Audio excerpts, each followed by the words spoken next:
implement strategies for both mitigating and adapting to climate change effects. They include the Green Tamil Nadu Mission, focusing on expanding forest cover, and the Tamil Nadu Wetland Mission, targeting the preservation of swamps and water bodies. With experts on board, the Tamil Nadu Climate Change Mission safeguards natural resources. Additionally, the Meendum Manjapai campaign successfully addresses plastic pollution statewide. The mission promotes renewable energy generation, upgrades city buses to electric vehicles, and establishes climate-smart villages. These villages follow guidelines like green schools, solar energy adoption, wastewater management, rainwater harvesting, and phasing out plastic use. The Green Monuments program concentrates on revitalizing temples, ponds, and gardens. Overall, the Tamil Nadu government remains dedicated to preserving and strengthening natural resources to shield its people from climate change adversities.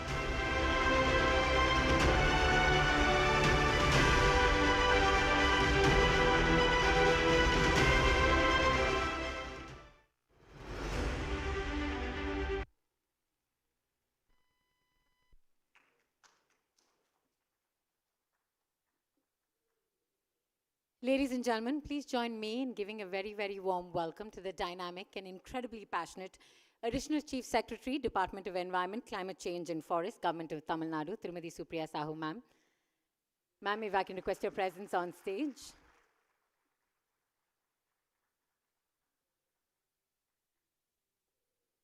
Next, I'd like to welcome on stage the Chairperson for Ramco Community Services, Member, Tamil Nadu Governing Council on Climate Change, Tirumati Nirmala Raja, ma'am. Welcome. And may I please invite the Additional Chief Secretary to welcome all of our guests on stage with a calendar. This calendar has incredible imagery about the elephants of Mudumalai and Anamalai.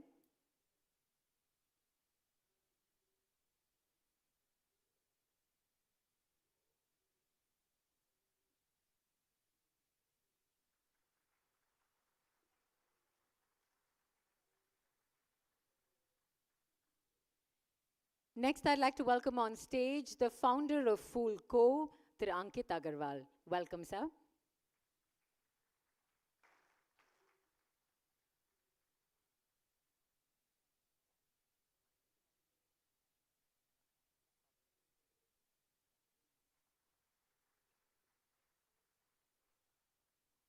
Now I'd like to welcome on stage Head Operations World Glass Complex, Sri Perambudur, Head Technical Glass India, Thiru Venkatamurugan, N.S. Avarkal.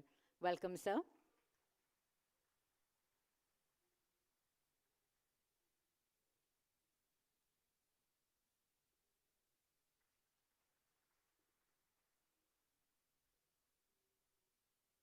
And our final speaker on stage, the founder of Cocoa Trade, Thiru L. Nitin Chaudhary Avarkal. Welcome, sir.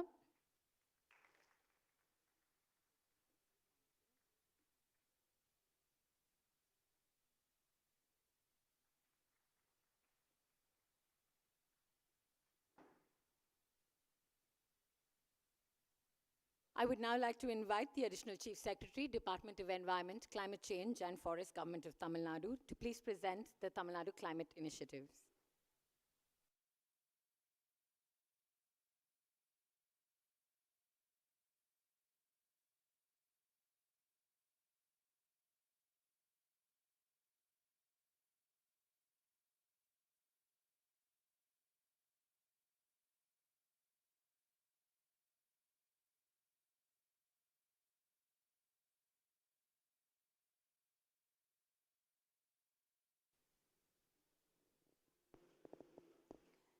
Good morning, ladies and gentlemen.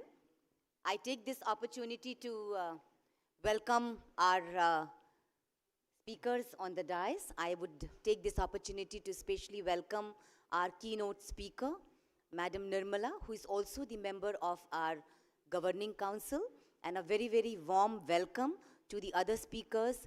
We have Nitin, we have Mr. Murugan, we have, all other guests who are there on the dais with us, as well as I take this opportunity to welcome each and every one of you, senior officers, speakers, and also the young people who have joined us, the CM Green Fellows, A very, very warm welcome. And also we have people from Tamil Nadu Pollution Control Board, Forest Department, the Environment Department. A very warm welcome to each and every one of you.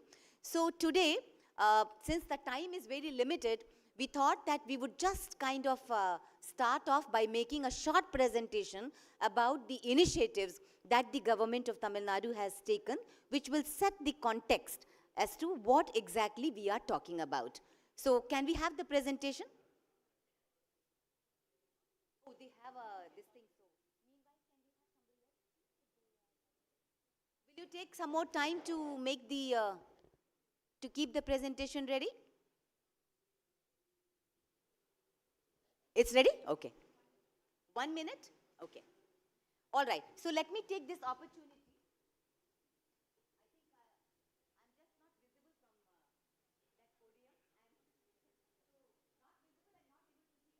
One second.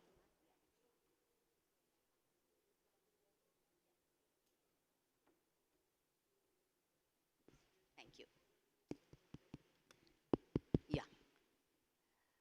Okay. So as the presentation is kind of coming up, it is very important for us to understand that a resilient economy and a very strong economy cannot develop unless you have a very strong and a very, very powerful ecosystem.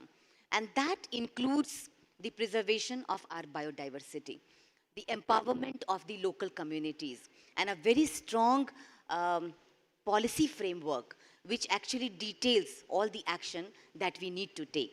So today in my presentation, as it is coming up, just to save time, I would like to highlight about important government initiatives which might be of interest, especially to those who are joining us for the first time. So the first thing is that you have so many partners as you go around this entire exhibition area, which is on the ground floor. You will see that the entire theme, which is running through this entire global investors meet, is also essential that we have a very strong climate action. And there are so many partners who are working in this particular sector. So yesterday, Honorable Chief Minister released a very important document, and I don't know if you guys have been able to see that document. I just had a copy of it over here, and that is about the dream and a vision for 1 trillion economy.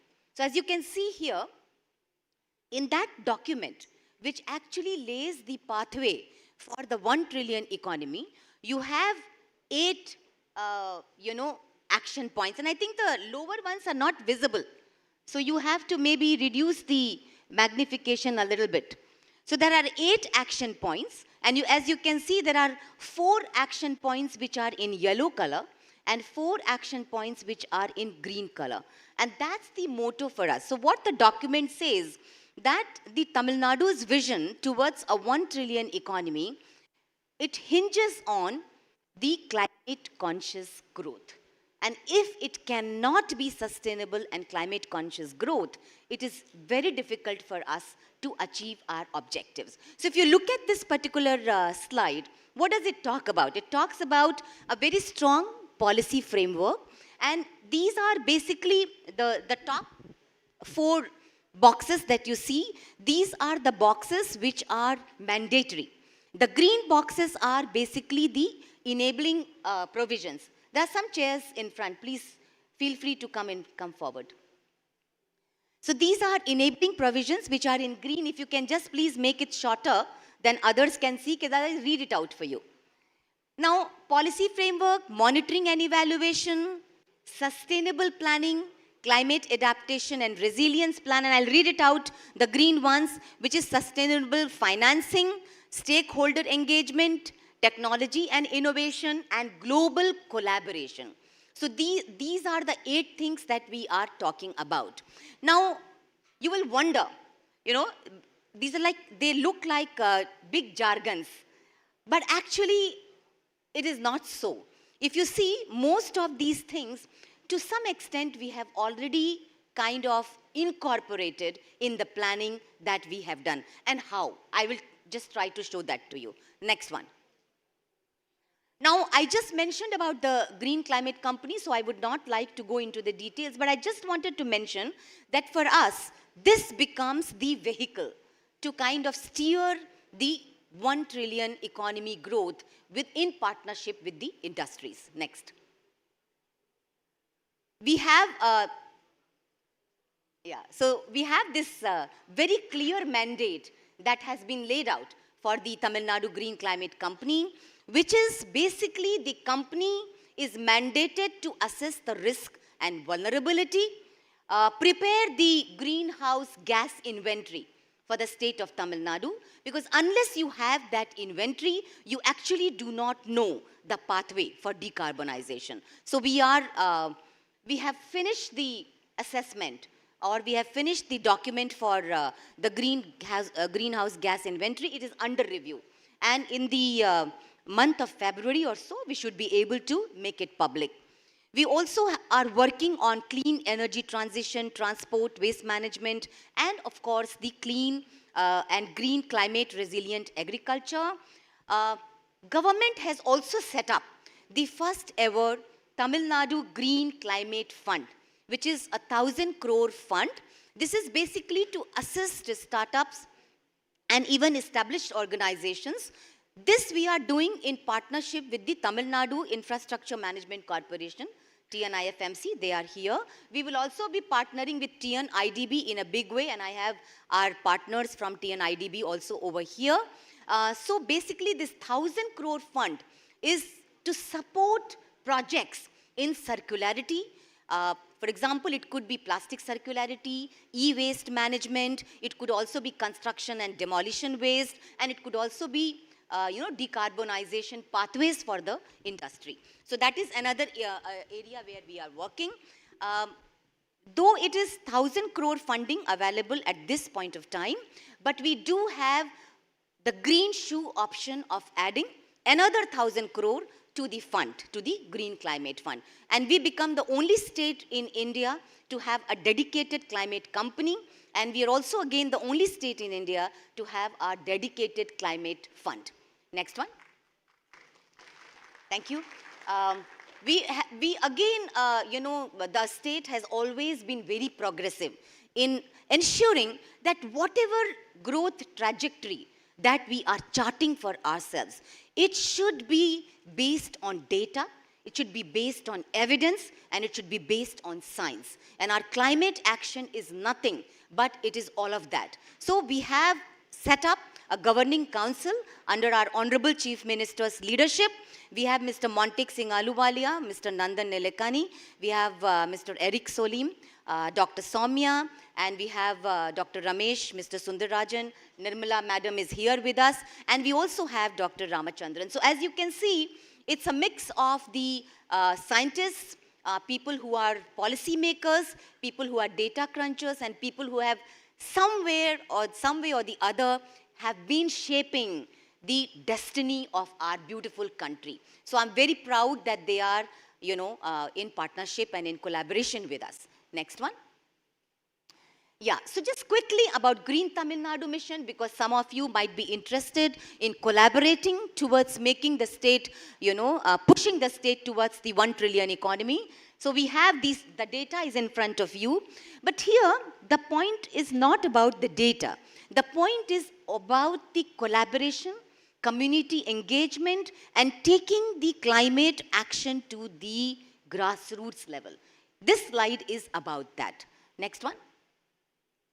We also have a big level of community engagement coming. Unfortunately, the data is getting hidden. I believe that the technical team is still working on it. But we have, in every district, we have partnered with NGOs and the local community for the Green Tamil Nadu Mission. Basically, the objective is to enhance the green cover from 23.7% to 33% in 10 years. We have already completed 2 years. And we have our mission director over here who actually will be able to answer any questions later. But this is one of the most ambitious greening projects that Tamil Nadu has ever embarked. Next one. We also have the Tamil Nadu Wetlands Mission. Again, not many people would appreciate that wetlands are basically, as we say, the forests are the lungs of a nation. Then wetlands and the marshlands are the kidneys of our beautiful planet. So if you don't take care of the lungs and if you don't take care of the kidneys, what happens to, our planet? The answer or the message is very clear. So here we have taken about 100 wetlands as our goal to kind of restore those wetlands, reconnect, rejuvenate, but more importantly, ensure that the entire ecosystem of these wetlands is rejuvenated. Next one. So I think again Tamil Nadu is the only state in the country which also has very professionally undertaken the economic valuation of wetlands. Not many people understand what is the value of a marshland. You just look at it and you just think it's any kind of a water body. It's not like that. If you had to put a value to a wetland, you will be surprised. And 80 wetlands in Tamil Nadu have been prioritized and identified, and economic valuation has been done. And it's a huge number, which is about 589 million US dollars is the current worth of ecosystem services which are provided by these 80 prioritized wetlands. If I tell you that Tamil Nadu has 40,000 wetlands, what will you think? Just 80 wetlands are offering this much of value. So for any country to be climate resilient, for any country to be really powerful and have a sustainable growth, you cannot ignore wetlands. They have to be an integral part of your policy framework. Next one. Yeah, the climate change mission, and I'm very proud to say that we are the only state in the country where we have very focused approach on 4 missions. I spoke to you about 2 missions already, which is the Green Tamil Nadu mission, Wetlands mission. This is our 3rd mission, which is the climate change mission. And we have the district climate mission set up under the leadership of our district collectors. The DFOs are here.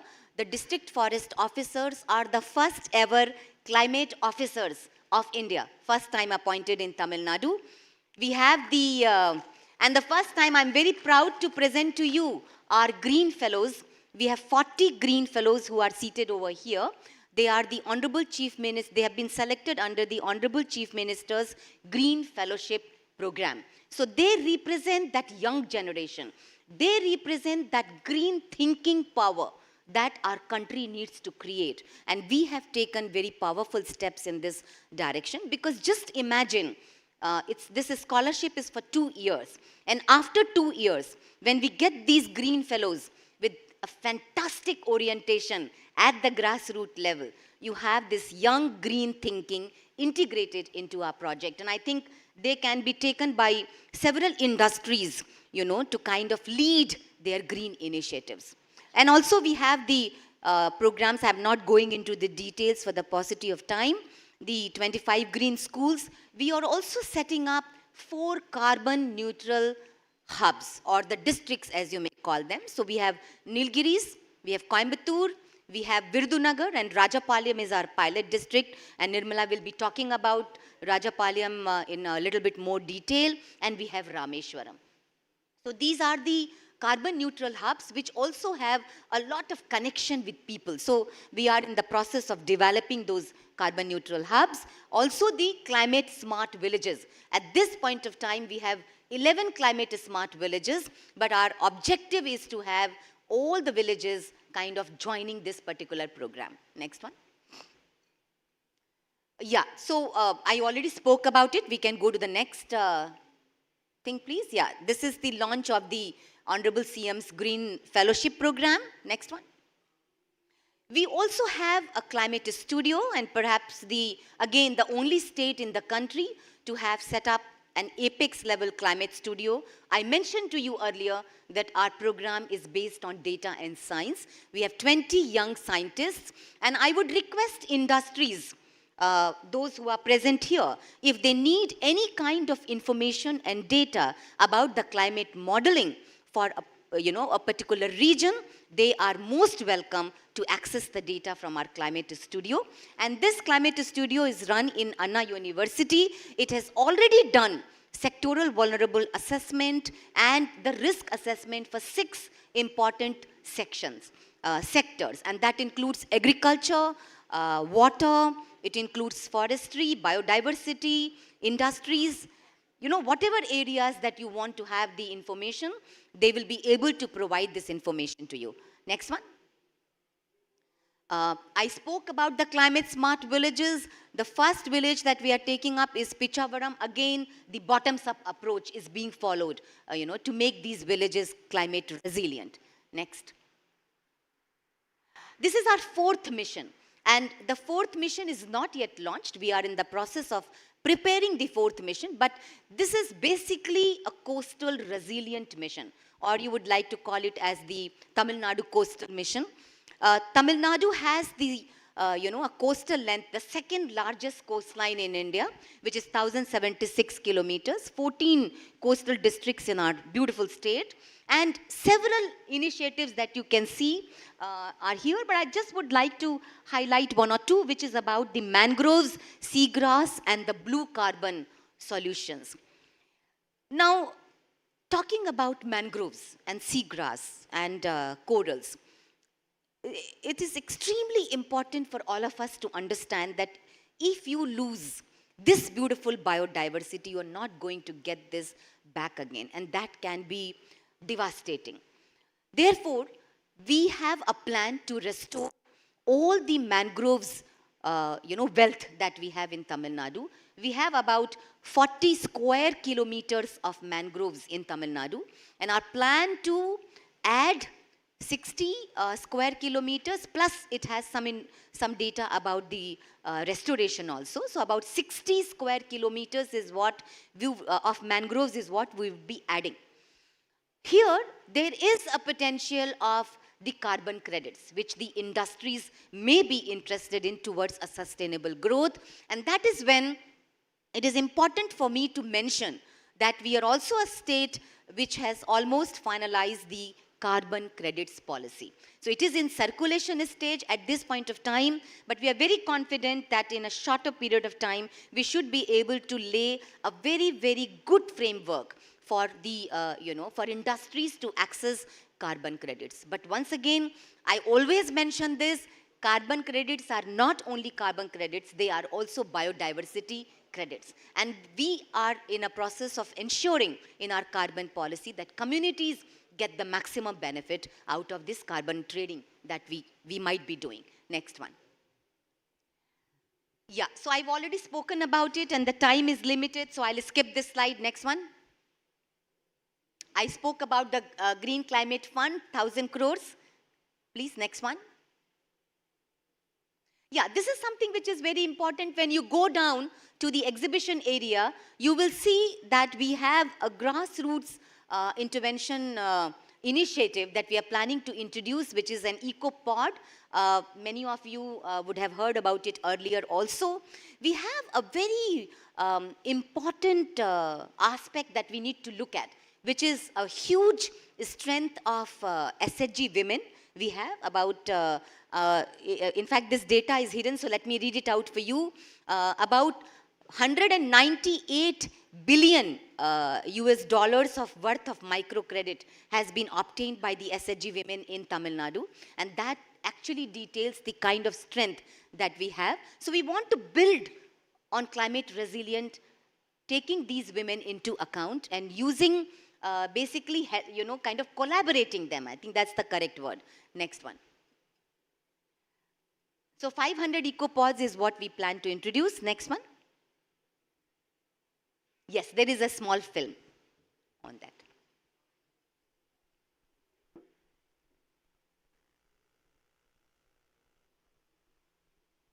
Can we have Earth's clock is ticking. Every effort counts in the fight against climate change. Climate change doesn't wait. It demands action now. Our planet's future hinges on our choices. Climate change demands action, and these women are answering the call. In Tamil Nadu, a movement is brewing. Women from self-help groups are becoming climate warriors. Empowered with electric vehicles, these women are turning entrepreneurs, championing green initiatives and advocating for change.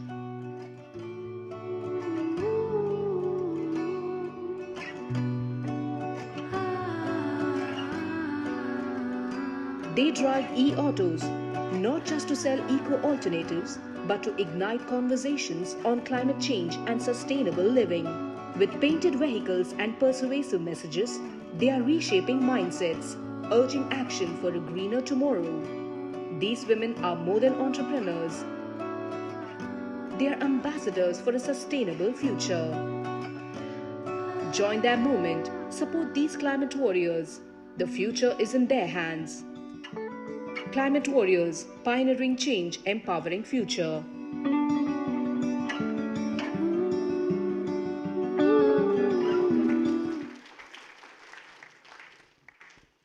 Thank you. Next one. I think we can just finish quickly. We have maybe 2 more slides. Next one, please.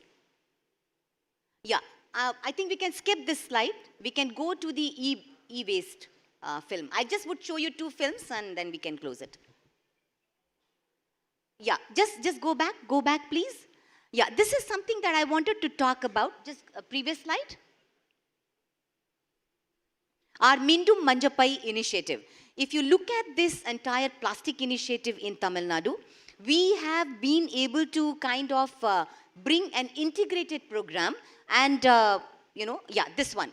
So we have so far, as per our annual report, about 17,185 tons of plastic has already been recycled, and I'd like to show you a small film of the Garnier unit, which has set up a plastic recycling plant over here in Manali area. Can we have the film, please?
Yeah, so this is about basically, the recycling initiatives that are going on.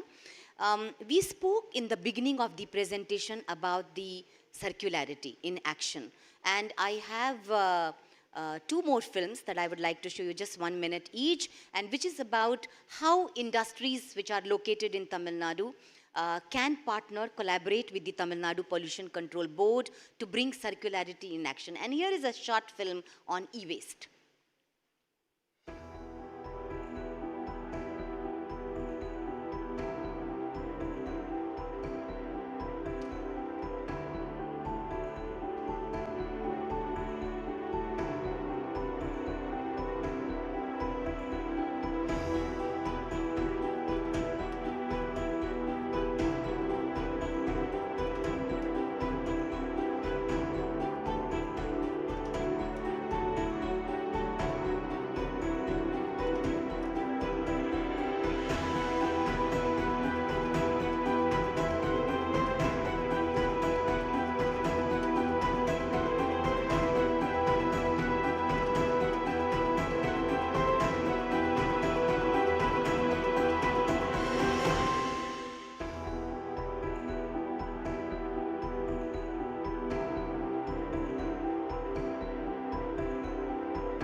5,000 tons of copper in a year and about 51 kilograms of gold or whatever was mentioned. That should excite people.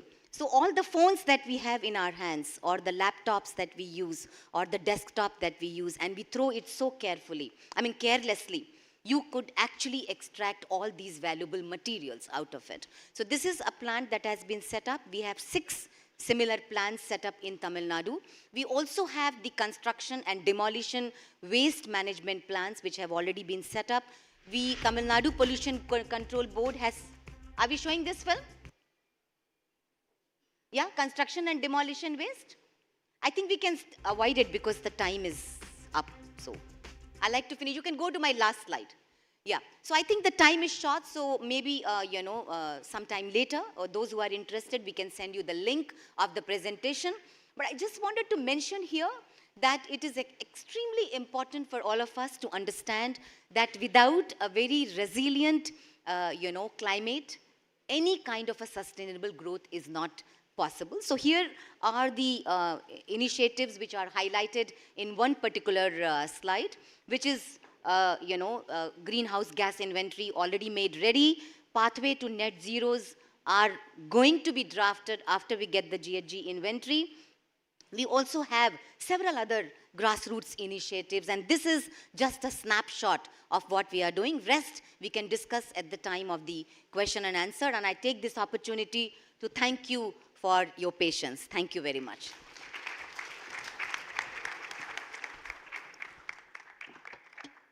Thank you, ma'am. To present the keynote address, I'd like to introduce to all of you a big believer of sustainable choices and practices it diligently as well. She's someone who's embraced these values long before they were trendy and mainstream, not just in her life, but also in her work. Her fondness for her hometown of Rajapalayam is unrivaled, and she's a strong force behind Ramco's community services program. Ladies and gentlemen, please join me in giving a very, very warm welcome to one of the humblest human beings that I know, Tirumati Nirmala Raja ma'am.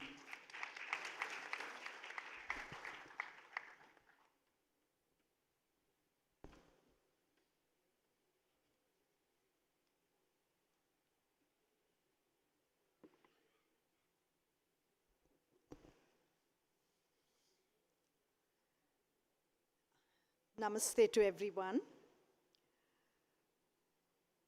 I'm delighted to be here today to offer a keynote address. And first of all, I'd like to thank the government of Tamil Nadu, the Department of Environment and Forests, and the Department for Industries for this opportunity to participate here today. We just heard a very proactive approach about climate action by our Secretary, Mrs. Supriya. So I thought I would share about my personal journey and the learnings that I have actually grown across through over the years around the theme of sustainability. It all began here in Chennai with a school that I manage. A little more than a decade ago, I came across a very interesting program for children in a very fun and effective way as to how they could learn to manage solid waste. This interesting program is called Garbology, like you have other subjects as sociology, pathology, pharmacology. This is a subject on waste and garbage. This subject we started as early as the kindergarten level, and we're taking it up to the high school level. And the beauty of the program was that students were learning in a very fun, effective way, learning topics not in a linear fashion, but in a very systemic, circular way. And I think the immediate experience to see the science of garbology as systems thinking, a circular economy, was the starting point. As even the teachers, students, and members of the school were rapidly learning how to segregate their waste, as ma'am had just shared so many streams. The school started off with 4 or 5 streams, but ultimately we took it up to 11 streams of waste. And the children were really demonstrating not just learning in the classroom, but actually action on the ground. They were learning how to segregate the waste that they were generating at school, and also learning to rapidly become conscious consumers, even as they were demanding for environmentally preferred purchases. So it was a whole system of thinking that was very vibrant in the school. And as they were doing this to gather data, they were measuring their waste and putting it into a waste calculator, and a very fun way to see what was the energy that they were recovering by reducing or recycling and avoiding waste to land up at the landfill. So as even they were embracing waste as a circular economy, they were also learning and celebrating together. Today, there is a behavior change every day with a school of 450 children, a little more than 50 teachers, administrative staff every day, and this has been happening through more than a decade. Additionally, the science of plastics and the study of microplastics reaching the oceans were learnings that they were absorbing very deeply in the school. The education department of our Tamil Nadu government has taken a bold step when we shared of our learnings to publish in more than 10 million textbooks the topics on the science of waste and plastics. So this was really the first starting point in my journey of learning and being able to practice. The success of the school and my personal learnings to learn about waste as systems thinking gave me the confidence to look at challenges as an opportunity. And this new confidence could now be expressed in a new project that came by our way as a public-private partnership. This is in the design of a master plan for a town. A little over 2 years ago, the Tamil Nadu government had taken up a little more than 15 small towns to design master plans for them. One such small town near Madurai is Rajapalyam, and this unique, one-of-a-kind master plan for the town has been designed keeping the water aquifers and recharge spaces completely protected, as even the design had incorporated for the town to go carbon neutral.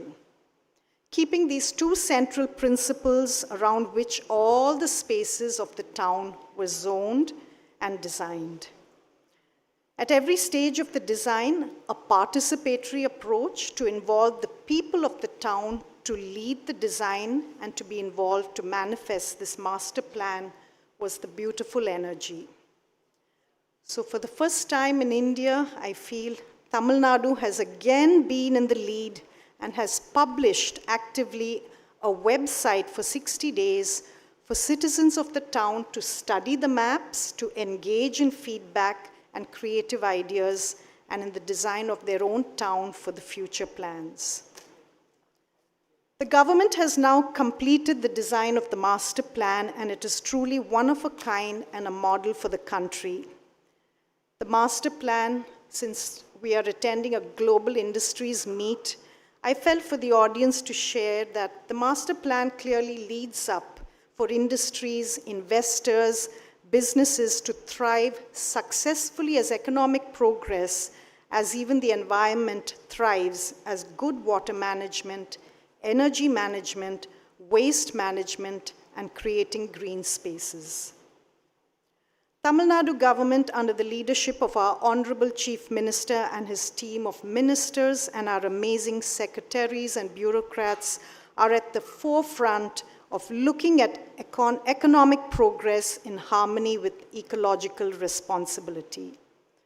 We have one of the best managed states in India to have your establishments and investments to flourish well. I would like to share another story before I end my address, and it is another experience which could help see dreams of the heart and ideas on paper translate on the ground. This is the story of Pandalgudi and the exhausted limestone mines. It is a story of restoration of a land bare of industrial use and mining.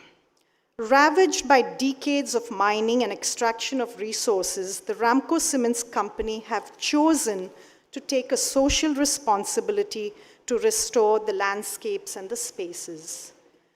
Today, a beautiful ecological park of close to 400 acres with a biodiversity of more than 80 native species of trees and plants stand testimony that the human will, when guided by environmental consciousness, can bring about change.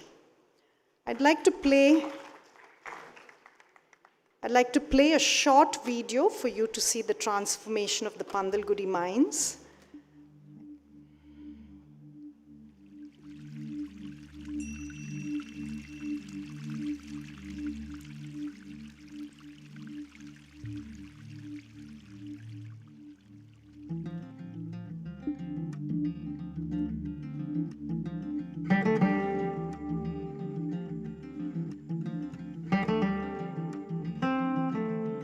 Our world today requires a change of perspective.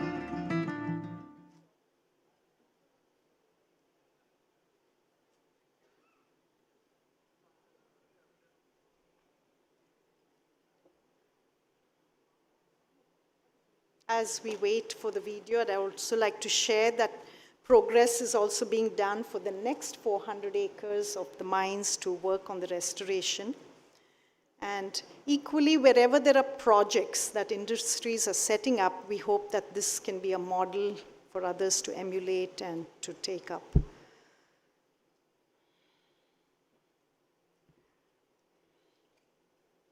Are we ready with the film, please?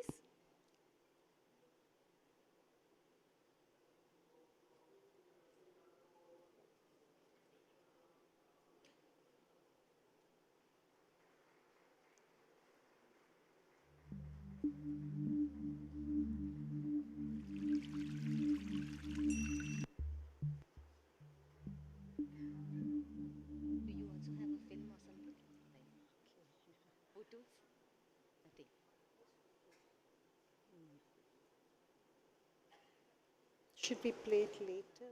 Can we just, if it is not working, can we play after some time? Can the technical team 1 confirm? minute. Okay.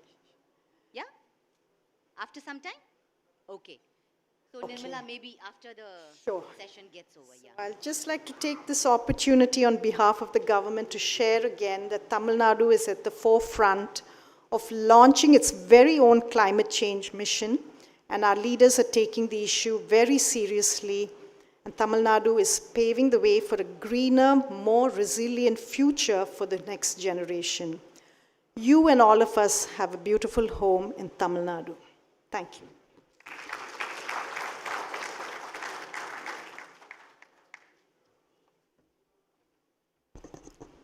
Thank you, ma'am, and please accept our sincere apologies. We will remedy the video situation as soon as possible.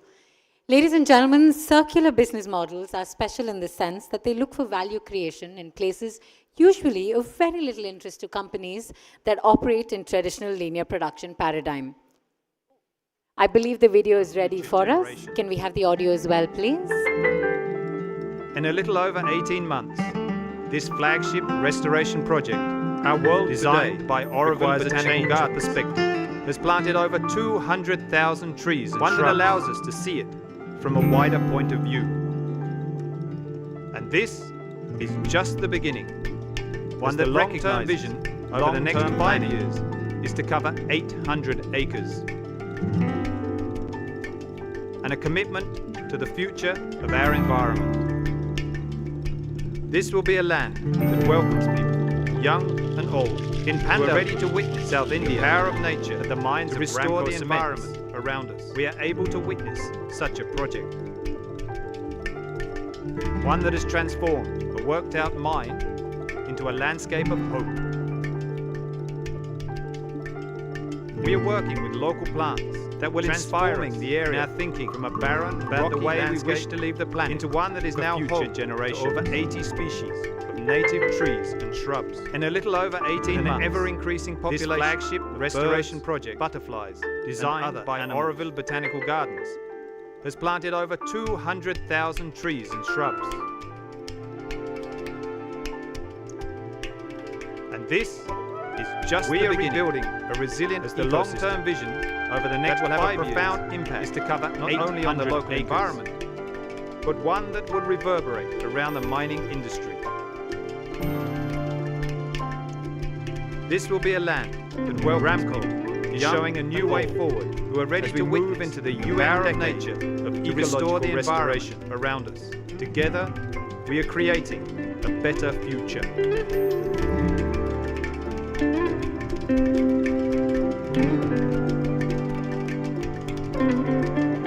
We are working with local plants, transforming the area from a barren, rocky landscape into one that is now home to over 80 species of native trees and shrubs, with an ever-increasing population of birds, butterflies, and other animals.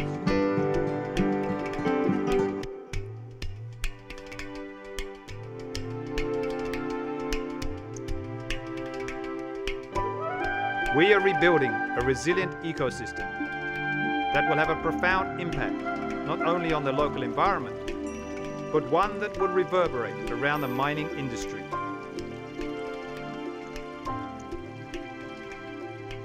Ramco is showing a new way forward as we move into the UN decade of ecological restoration.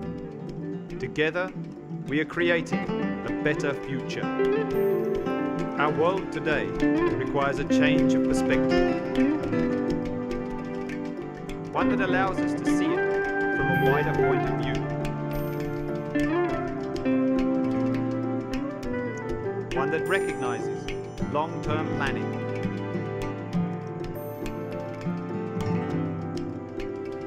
and a commitment to the future of our environment.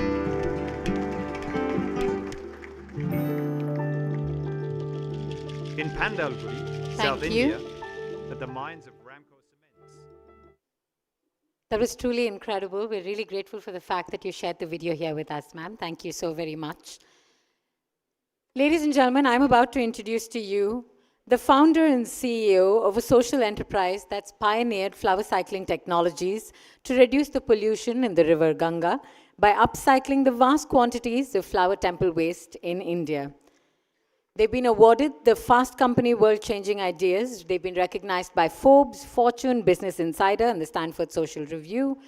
They've been recognized for driving systemic change. The founder of Fool Company, we have Ankit Agarwal.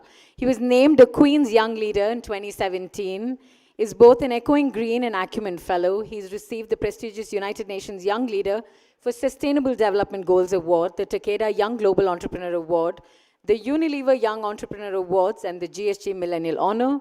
He's also His Royal Highness Prince William's East Short Prize finalist for the year 2022. Not just that, for all of us, Diwali just went by. I don't know about most of you. They sold out in record time for all of their Diwali gifting, and I got lucky this year. So we're very, very grateful to have you here with us. Thank you for changing the way all of us in India go about our pujas and our celebrations. We look forward to hearing from you.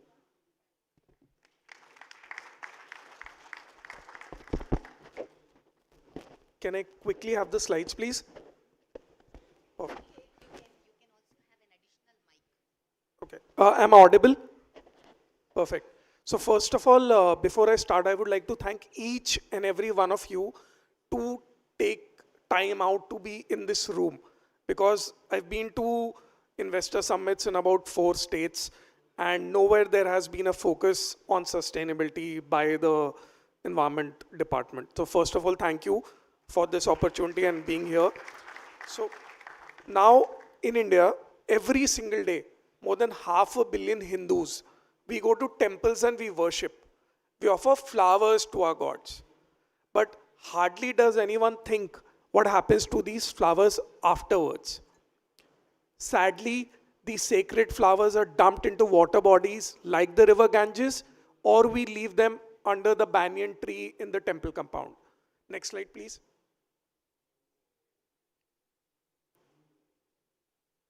Every year, we Indians put in about 8 million tons of waste flowers in the water.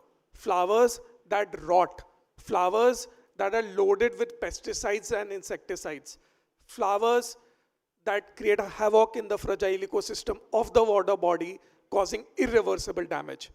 All that pesticides mixes with the river water and finally leaches into your groundwater that we drink. Researchers have linked this with causes of severe hepatitis, cholera, dysentery across India and Bangladesh, affecting lives of more than 420 million people. The leading cause of child mortality. The sheer volume of flowers is overriding the biophysical stability of the water of River Ganges. Way back in 2015, I had no clue about all of this. I have a Czech friend, his name is Jakub. He had come down to India and I invited him to my hometown, Kanpur, Uttar Pradesh. In my hometown, there are not many places that I can take someone to visit. So I took my friends to the ghats of River Ganges. We sat there for about an hour and he started counting. He counted around 147 people, including women and small children, taking a dip in the Ganges water. And the water was so dirty at that point in time that we didn't even want to touch that water. So Kuba asked me, are these people mad? Why are you even doing this? You will get cancer, you will get disease. I told him, you won't understand, this is India, this is River Ganges, the water has self-purifying properties and blah, blah, and all that. And I was just uttering gibberish stuff and I was not able to convince him. Then he asked me, this river is so sacred, you worship it, it's your goddess, why is it so dirty? The reasons were innumerous. There's fecal sludge, refuse from tanneries, open drainage, everything used to get into the river at that point in time. And suddenly a nearby temple dumped in a tempo full of flowers in the water. And what happened, all the pesticides, oils that were there in the flowers, that leached onto the surface of water and light started refracting. I was amazed. I've seen my parents, my grandparents, everyone puts temple waste in the water. No one has ever thought of temple pollution as a source of pollution. Next slide, please. So I went back to Semantic where I used to working. My heart was not in the right place. And I felt that I need to really do something about this. And I invested the 72,000 rupees I had in building this company called Fool.co. The first product that we made was charcoal-free incense sticks. Normally, incense that is available in the market is made from charcoal. Simply replaced charcoal from incense and started making pure incense made from flowers. We are the world's only incense that is EcoCert, Cosmos, and Fair Trade certified. Today, we are the highest selling incense online in this country. Next slide, please. I'll quickly walk you through what happens at Fool every day. Now we are present in about 6 locations: Ayodhya, Varanasi, Badrinath, Kedarnath, Bodh Gaya, and Kanpur. We do around 32 tons of pesticides, organophosphates that are there. Then these flowers are thoroughly cleaned to be sun-dried. Next slide, please. Next, click, click, click, click. So now, back, please. Yeah. So Fool till today is known just for the incense that you see and that is available in the market. But there is more. In the past 4 years, we have invested around $2.5 million to develop the world's first dedicated R&D towards temple waste. Now I'll tell you about it. Next slide, please. So I know this slide is very gross, and each time I look at this, my stomach churns. If you spare a second and think about the leather industry is coupled with the livestock industry. Together, these two industries consume around 27% of the Earth's fresh water supply, around 30% of Earth's green land mass. And in return, this gives the highest methane emission on the planet. But we humans love leather. Leather is not going anywhere. It delivers status, luxury, and comfort. Next slide, please. I'm happy to share, at Fool, we have discovered a way to convert temple flowers into a material that behaves exactly like animal leather. We are calling it fleather. We have got 6 patents about it.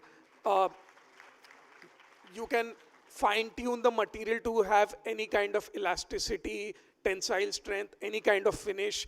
You can get a snake, you can get an ostrich, whatever you desire, we do it for you. Currently, we're supplying it to 2 international brands, and all of this is done with very deep tech R&D based out of IIT Kanpur. Next slide, please. So for example, a cow takes about 3 years to grow to its full size of hide. Then it is slaughtered to give you the meat and the leather. We grow the same leather in our labs in around 3 weeks of time. Next slide, please. So this is the same ghat that I taken my friend about 7 years ago. We ensured that not a single flower goes into the water today in the cities we operate.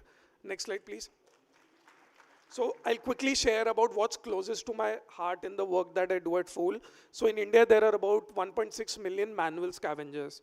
Manual scavengers are people who jump neck deep into clogged sewers and scrape human feces from dry toilets. And it's a very big taboo subject. No one wants to clean their own toilets, and no one even wants to talk about who cleans your. Started working, it had been almost a year. And one day, Prema started distributing laddus in the factory. And I asked her what happened. She said, why are you wasting money on the laddus? She said that even if I give half a laddu to everyone, but today I'll give laddus. I said, what happened? She told me, today I bought a refrigerator on EMI. So I said, you've already taken a loan. Why are you wasting money?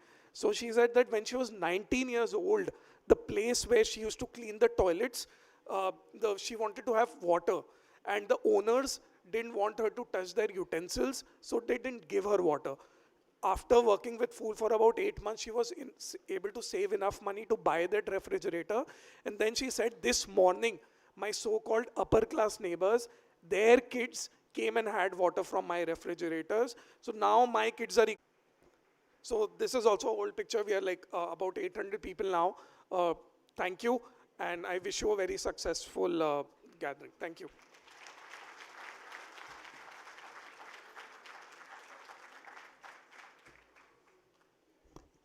Ladies and gentlemen, can we please give him a much bigger round of applause than that? From cleaning up waste to addressing issues of human dignity, major respect to everything that you do. And I'm hoping you can put that brain to good use and solve many more problems. Ladies and gentlemen, next I'd like to invite Mr. Venkatamurugan NS, the Head of Operations, World Glass Complex, Sri Perumbudur, and Head Technical, Glass India. He's leading the sustainability initiatives in glass operations involving all three scopes, primarily focusing on new furnace design and technology, alternate fuel, raw material, and renewable energy. Over to you, sir.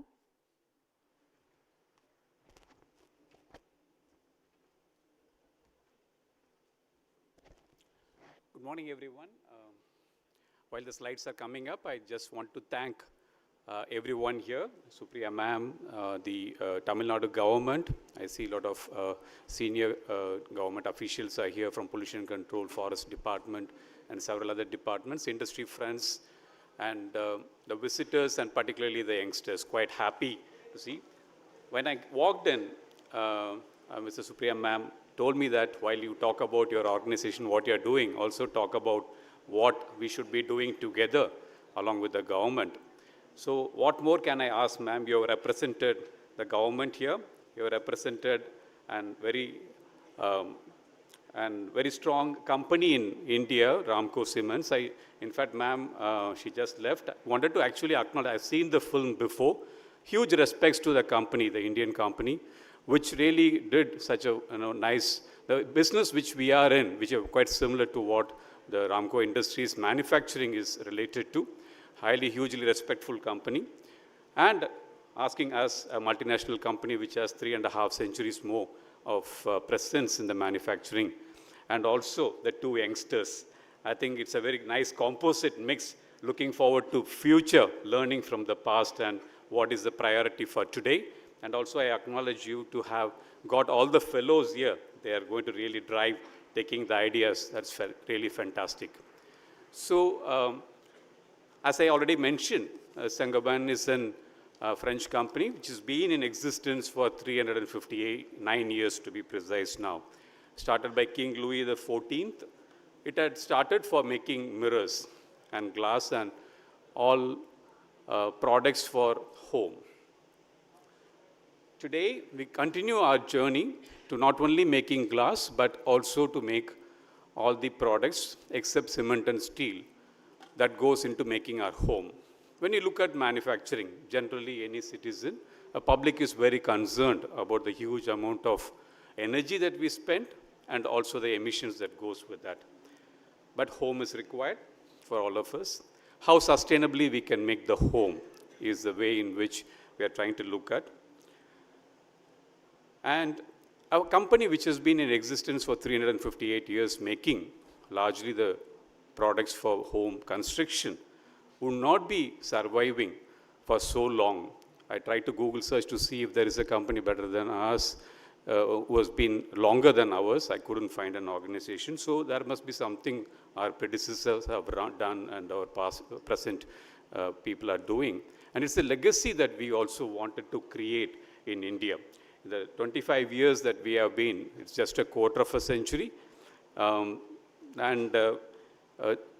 Saint-Gobain, for whatever we have done, we have been not just in manufacturing and top 100 sustainable organization for the last 15 years in a row. So what we are trying to do to make the world a better home, when there is a lot of clarity, what the entrepreneurship ideas that the youngsters have kind of thrown up, which was never even thought in the past. If we have a better clarity in terms of what the real opportunities exist, we will have a better way forward. So on that context, I'd like to touch upon when we are looking at making the world a better home. What are we looking at when we want home? We wanted a place to live, which means the place has to be safe, the place has to be more energy efficient. You need a better air quality, we need better hygiene, and we need a positive vibrancy. And that's exactly what we are trying to do whenever we are trying to look at our products. When we look at the place where we work, that's very important as well. And this is where the Tamil Nadu government is playing a significant role. Ma'am, you talked about the carbon credit and the carbon rating. This is the 4th program I'm attending with you, ma'am, in the last couple of years. And I should be thanking you for really taking, you must be wondering in a session like this, when we have this kind of a symposium, conferences, and a lot of things happen, how does it translate into in terms of real work? There's quite a lot of activity that's happening. And in a way, I also wanted to acknowledge Pollution Control Board. For example, whenever there is an hazardous waste or even any waste that's going out, the engineers and the scientists in your department, ma'am, are really nudging us to say, why do you want to put it in a waste? We will help you find the right industry where it can go for a crop processing. This kind of a collaborative work. In fact, we have converted several of our waste which has been going for landfilling, and that exactly is what the circular economy which we are talking about. In a way to look at the reduced emissions point of view, for a lot of, thanks for the introduction done, the energy reduction point of view, when we started our first float line in the year 2000, the amount of CO2 that we were emitting was 0.7 tons per ton of new glass. That has been reduced by better engineering solutions and the furnace designs to 0.6 ton per ton of new glass, which on a 3.5 million tons of glass that is being made, that's quite a huge number. And further, that was in 2019, and further in the last 4 years, there has been further more advancement thrust to the sustainability that has happened, that has made the glass manufacturing reduce the carbon footage down to 0.5 tons. 20 years ago, when the glass was being dispatched, we used to pack in wood. And nearly for just a Saint-Gobain alone, we would have required nearly 3 lakh trees to be cut to make the packing wood. And today we are not sending any glass, barring a small niche segment that requires still the wooden packing. We are saved already more than 5 million trees from not being cut. And the way the glass industry logistics has been changed is also one of the things that we are working and proud of.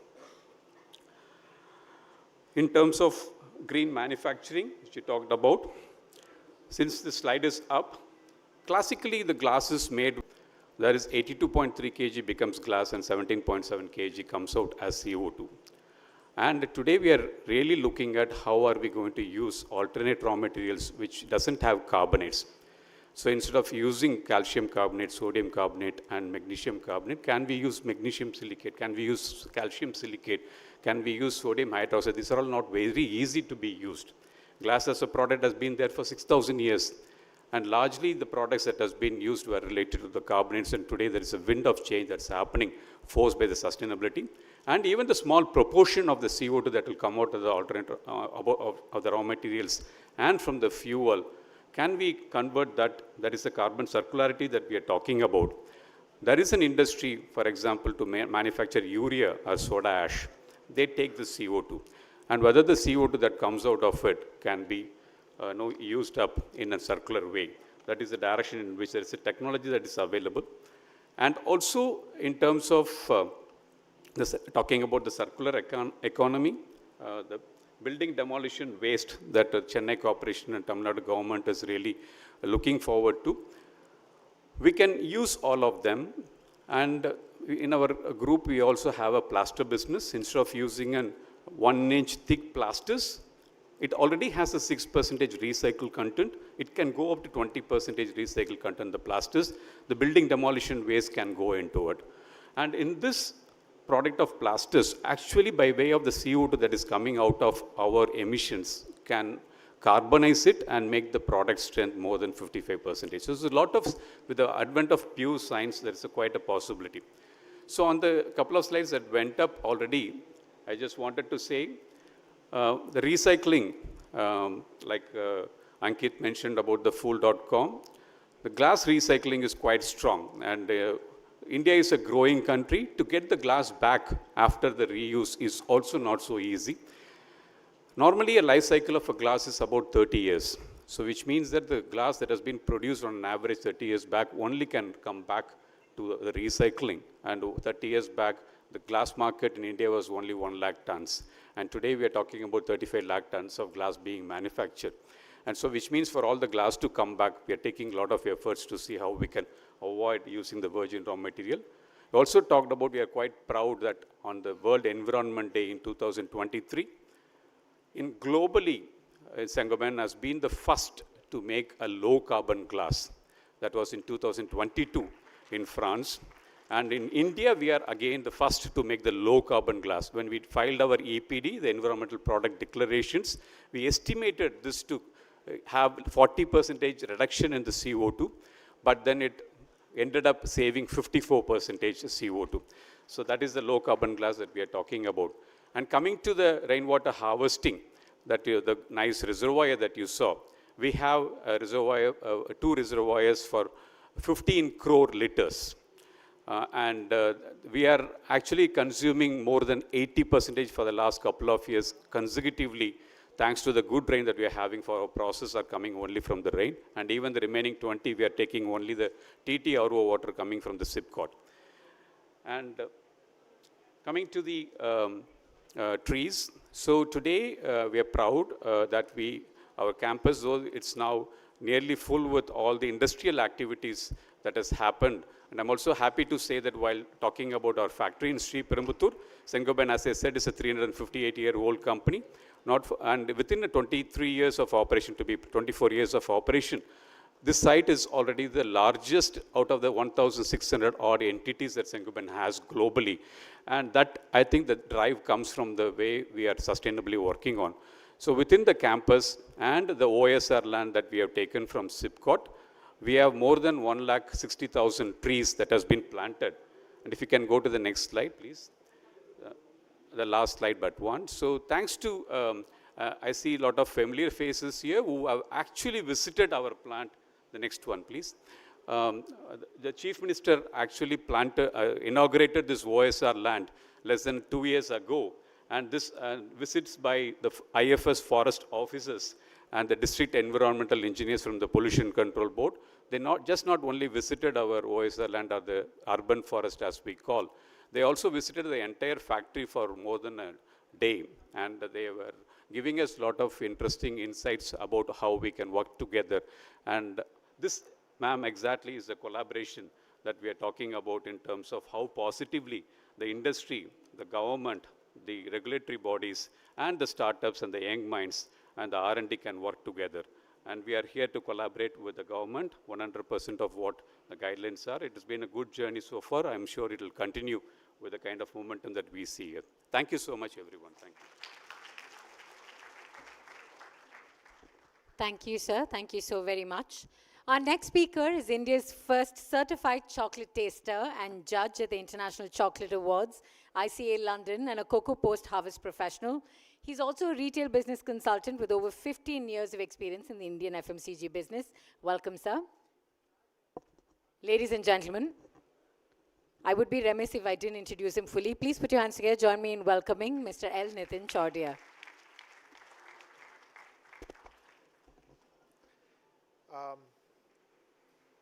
Good morning, everyone. Thanks for spending some time, for this section. Thanks for spending time here. I'm really privileged. I know all my earlier speakers have thanked you enough, but I think another vote of thanks for everyone who's attending, taking time out to understand sustainability and all the work, good work we've been doing. We've played a small role as a small player in the cocoa and chocolate value chain. And somehow managed to bring sustainability in the focus of our business. And so I have a few slides today just to show a little bit of the efforts that we've done. We are a small and medium business in that sense, but I think with this platform, we're able to dream very, very big. And I'm very happy to be presenting, this effort of ours here.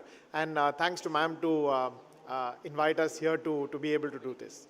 If we can just start the presentation. So this is a range of bean-to-bar chocolates, and what we see as a final product actually goes through a lot before it gets converted to a final product. So there is cacao, which is a fruit that grows and then gets processed and then gets made into chocolate. So that's a little bit of the journey in short, but what we typically have seen in the last 10 years or recently maybe in the last 5 years is the shift from Indian sweets to Indians preferring chocolates on various occasions, right? So we've seen that as the positive side of our business, but obviously that also gets us thinking about how Indian sweets could have been more sustainably packed. For example, we used to get sandesh, which is like an Indian sweet in, proper banana leaves packed, and even a lot of South Indian sweets packed very eco-friendly, in a very eco-friendly manner. But as we move to chocolates, which is becoming a product of choice for consumption and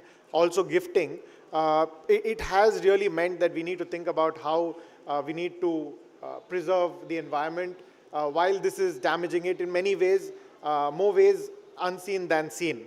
So we've seen over the last 4-5 years, a lot of reports coming in that, preferences are changing.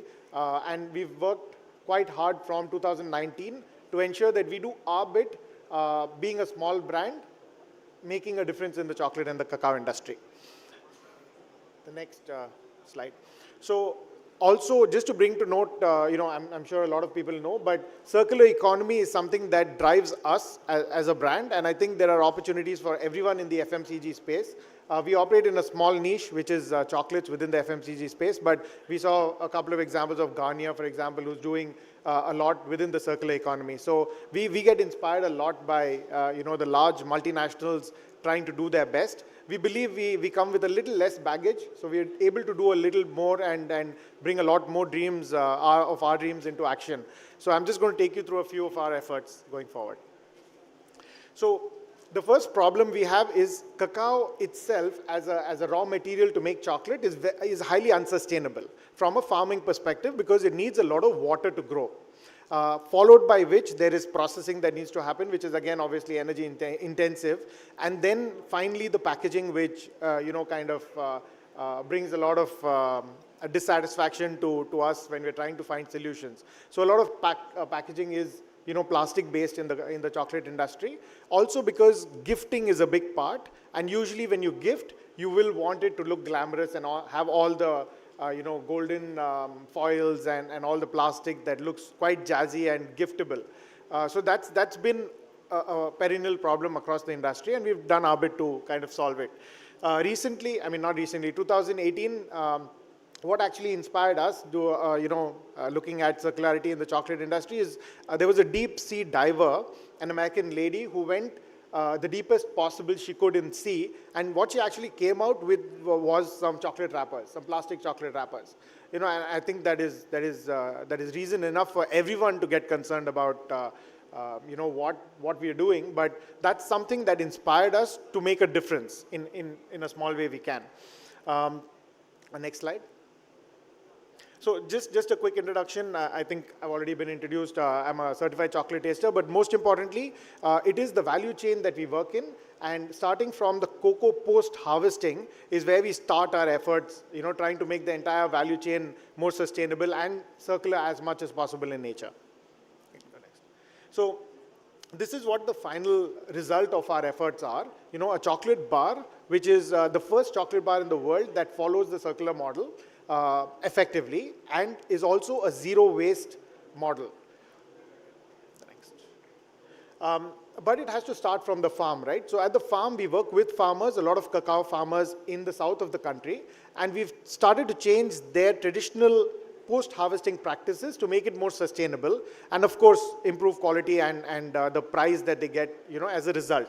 So earlier, there used to be a traditional model of fermentation of the cacao plant, the fruit, which uses a lot of natural resources, wood specifically, which means that they would cut wood available, in the farm or close to the farm and build up infrastructure like that. But we've recently, changed a lot of that infrastructure, or rather trying to change a lot of the infrastructure to use less of those resources. So moving from 7 boxes to a barrel of that size is easily about 40% reduction in the wood that is being used. Unfortunately, we can't get away with that, but we're trying to see if there are better ways to go about it. But that's really the first change we do at the very grassroots level within the farm. Next slide. Even when it comes to drying, the traditional drying has not so much bothered about how bad it is maybe for the environment. So we move to more sun drying, direct sun drying, though it takes a little bit more time, but then we don't get left over with this infrastructure. Also because you have to remember this is a seasonal business, so the next 6-7 months of the year, this infrastructure is not going to be used. So we've managed to create or reduce the amount of say polycarbonate or plastic that we use for drying purposes. And we choose farms that have enough sunshine and wind, and we use that as the natural way to achieve our drying goals. Next. We then purchase directly from the farmers. That really helps the farmers obviously get a better deal and also incentivize them enough to incorporate sustainability as much as possible. Coming to the processing of the chocolate itself. So traditionally, a lot of chocolate is made as using raw materials that are itself very highly processed, right? One of them is clearly cocoa powder, which is, India is one of the largest importers of cocoa powders in the world for our own consumption, which gets converted to chocolate. So we avoid working with ultra-processed ingredients, and we use cocoa beans directly, which are grown in India, and they come as little as 400 kilometers away from our manufacturing unit. So we use those materials so that we can achieve a lot of control when we process the chocolate, and we'll see how we can do that. So when we use the cocoa beans, we actually also use the shell for our packaging material. The next slide, please.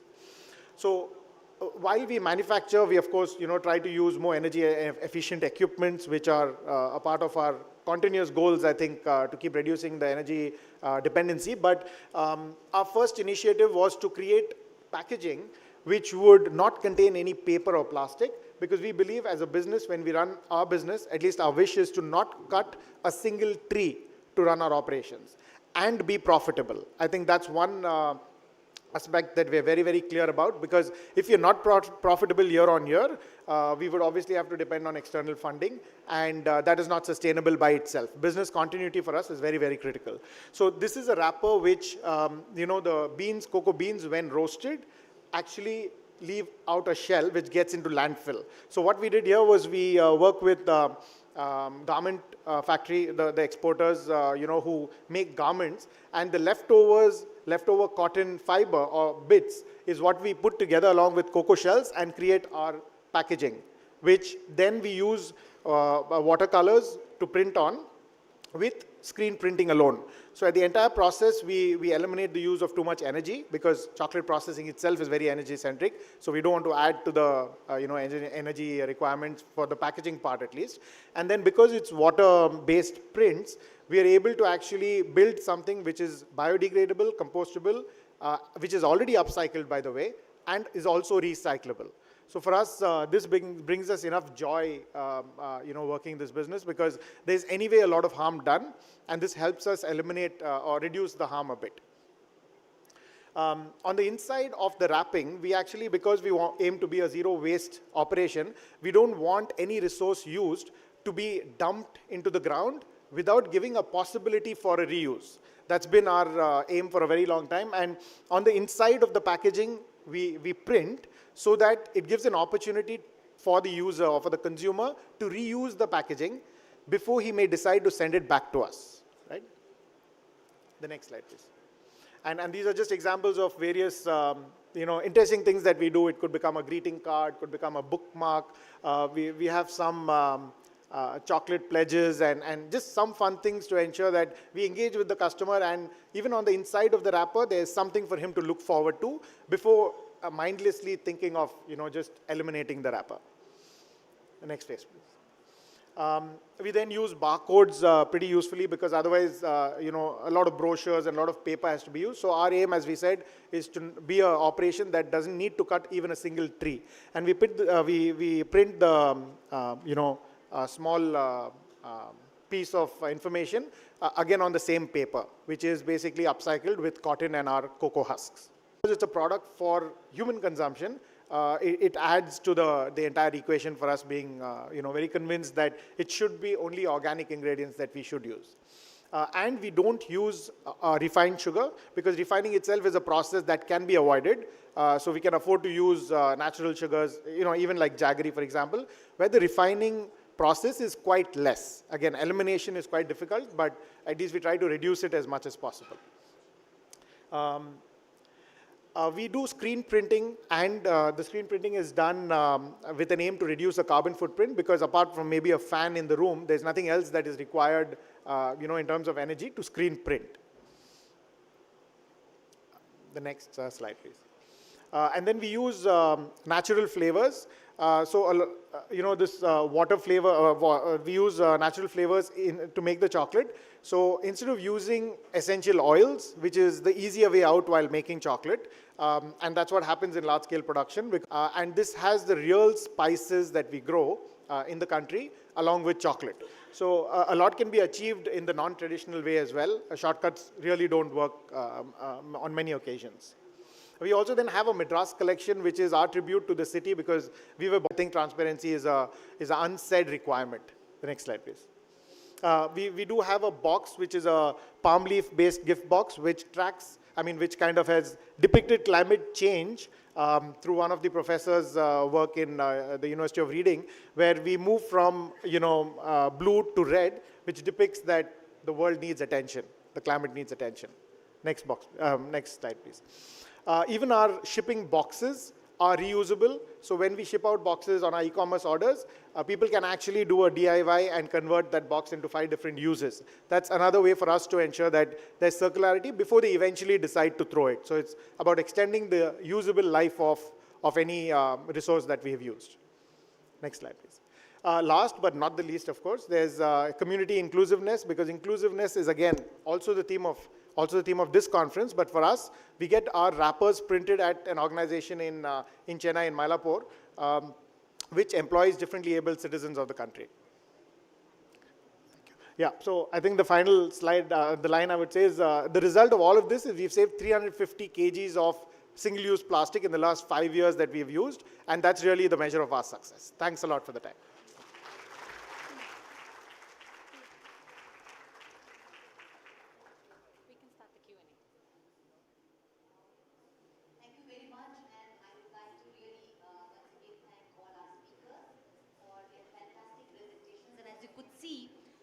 Right from the, very small initiatives, there is a lot to learn. I can see some of my officers seated here, DFOs, Pollution Control Board, people from who are kind of running institutions.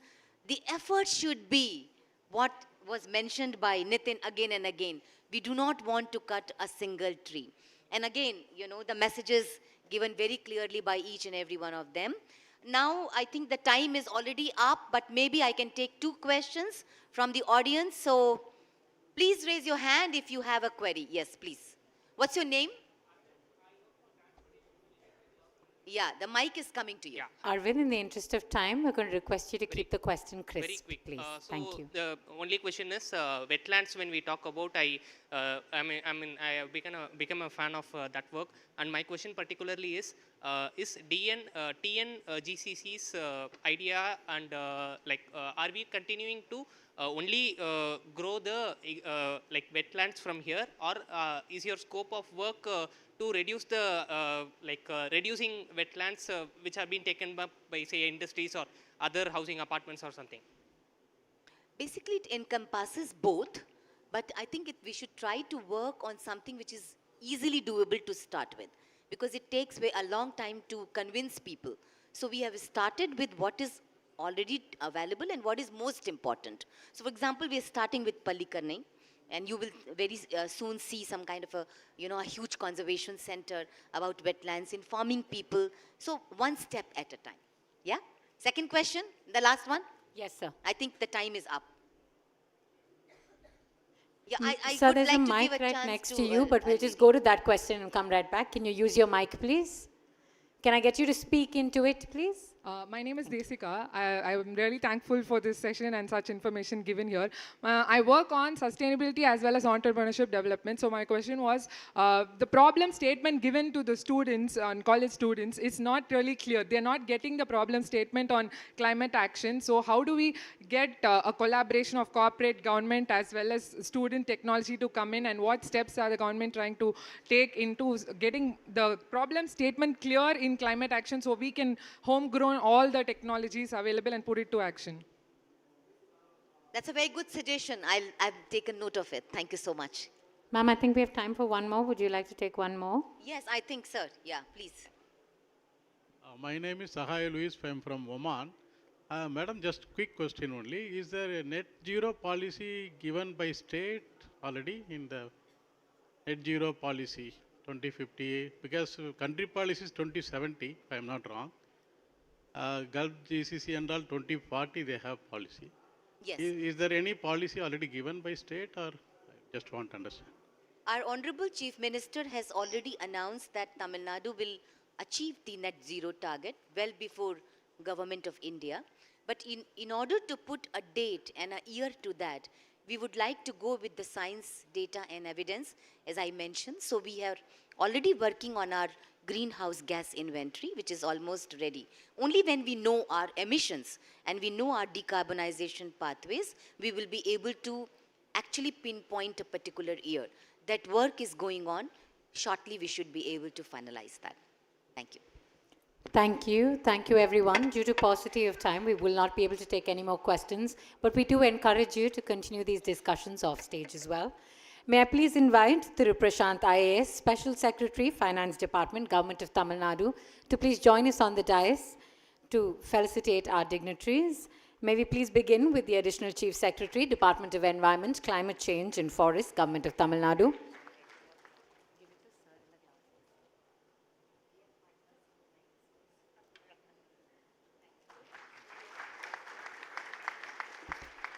Next, sir, if I can request you to please stay back and felicitate Thiru Ankit Agarwal, founder, Fool CEO, Fool Co.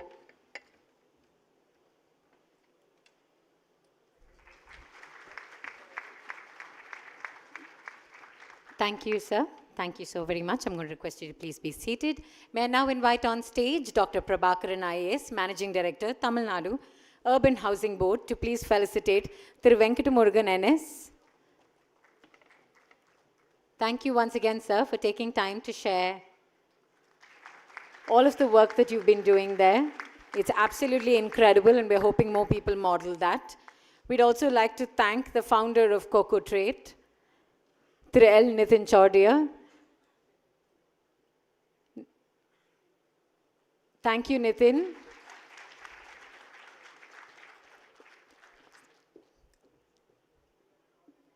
Thank you, Doctor. May I invite our panelists to please step forward for one group photograph?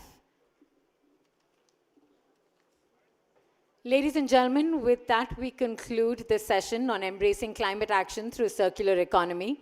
On behalf of the Environment, Climate Change and Forest Department, Government of Tamil Nadu, I want to thank you all for joining us here and for being a part of this. More importantly, our sincere request is the discussions here don't end with this event. They continue and you take them forward in your lives as well. Thank you so very much. We're requesting 5 minutes of your time for us to change over for our next session, which is the Startup Investors Summit. We'll have the Honorable Minister for MSME, Thamo Anbarasan Avargal, who will be joining us here, as well as the Chief Executive Officer of TANSIM, Mr. Sivaraja Ramanathan, who will also be joining us for that one. Thank you so very much. This is me, Sahitya, signing off. Nandri, Vanakkam.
Everyone. Welcome to Startup Investors Summit. So in this summit, we have a fireside chat with Startup Genome team, keynote address from Dr. Velumani sir, and an engaging panel discussion. We will be beginning in a couple of minutes. I request the delegates to kindly be seated. Thank you.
Good afternoon all.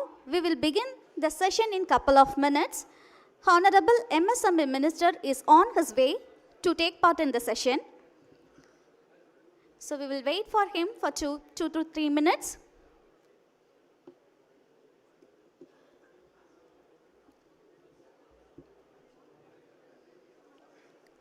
அனைவருக்கும் மதிய வணக்கம். நிகழ்வு இன்னும் சில மணித்துளிகளில் தொடங்க இருக்கிறது. நிகழ்வில் கலந்து கொள்ள மாண்புமிகு MSME துறை அமைச்சர் அவர்கள் வருகை புரிந்து கொண்டிருக்கிறார். தொடர்ந்து ஸ்டார்ட் அப் ஜீனோம் தலைமை செயல் அலுவலர் திரு மார்க் பென்சல், தைரோகேர் நிறுவனர் திரு வேலுமணி ஆகியோர் கலந்து கொள்ளும் அமர்வுகளும், மேலும் புத்தொழில் முதலீடு சார்ந்த கலந்துரையாடல் அமர்வும் நடைபெற இருக்கிறது. தங்கள் அனைவருடைய ஒத்துழைப்பையும் அன்போடு வேண்டுகிறோம்.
அனைவருக்கும் இனிய மதிய வணக்கம். உலக முதலீட்டாளர்கள் மாநாடு 2024 அமர்வில் குறு சிறு மற்றும் நடுத்தர தொழில் நிறுவனங்கள் துறை சார்பில் அமைக்கப்பட்டிருக்கும் புத்தொழில் முதலீட்டாளர்கள் சந்திப்பு நிகழ்விற்கு வருகை புரிந்திருக்கும் உங்கள் அனைவரையும் அன்போடு வரவேற்கிறோம். நிகழ்வினை சிறப்பிக்க வருகை புரிந்திருக்கும் மாண்புமிகு குறு சிறு மற்றும் நடுத்தர தொழில் நிறுவனங்கள் துறை அமைச்சர் அவர்கள், குறு சிறு மற்றும் நடுத்தர தொழில் நிறுவனங்கள் துறை செயலாளர் அவர்கள், சிட்கோ நிர்வாக இயக்குனர் அவர்கள் அனைவரையும் அன்போடு வரவேற்கிறோம்.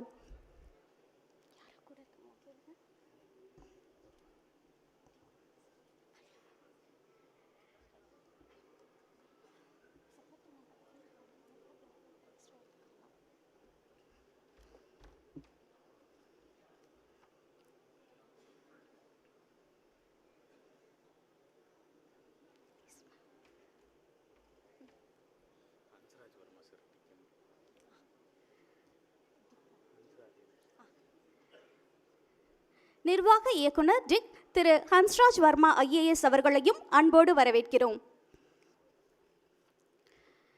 தற்போது புத்தாக்க சிந்தனை, சிறந்த வணிக மாதிரி, நிறுவனங்களை விரிவுபடுத்தும் உத்திகள் போன்ற சிறப்பான செயல்பாடுகளால் தமிழ்நாடு அரசு மற்றும் பல்வேறு தனியார் துணிகர முதலீட்டு நிறுவனங்களிடமிருந்து முதலீடு திரட்டியுள்ள ஸ்டார்ட் அப் நிறுவனங்களை சிறப்பு செய்யும் தருணம் இது. அவர்களை சிறப்பு செய்ய மாண்புமிகு குறு சிறு மற்றும் நடுத்தர தொழில்துறை அமைச்சர் அவர்களை அன்போடு மேடைக்கு அழைக்கின்றோம். உடன் குறு சிறு மற்றும் நடுத்தர தொழில் நிறுவனங்கள் துறை செயலாளர் அவர்களையும் தமிழ்நாடு புத்தொழில் மற்றும் புத்தாக்க இயக்கத்தின் இயக்குனர் அவர்களையும் அன்போடு மேடைக்கு அழைக்கின்றோம்.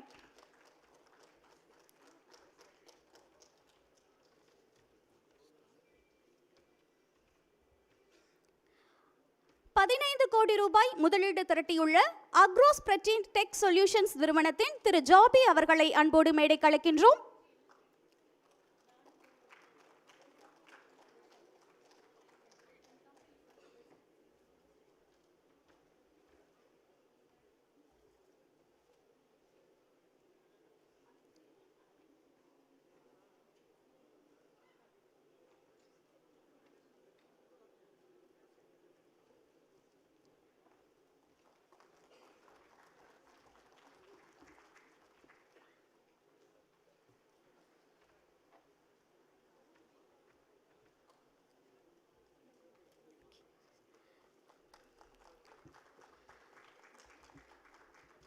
தொடர்ந்து ஓரோ மணி நிறுவனத்தின் திரு பாட்ஷா அவர்களை அன்போடு மேடைக்கு அழைக்கின்றோம்.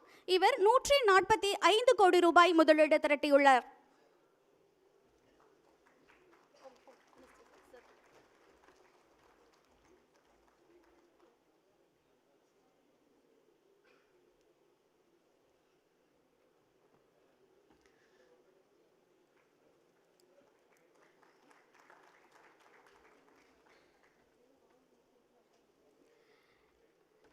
நிறுவனத்தின் சேர்மன் திரு ஹன்ஸ்ராஜ் வர்மா ஐஏஎஸ் அவர்களையும் அன்போடு மேடைக்கு அழைக்கின்றோம்.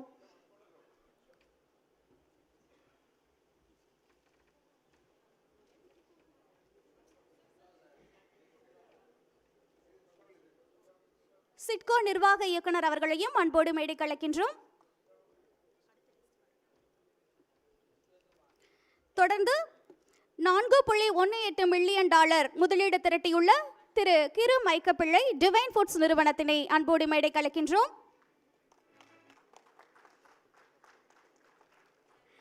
அனைவரும் தங்களது பலத்த கைத்தட்டல்களை பரிசாக அளிக்கலாம்.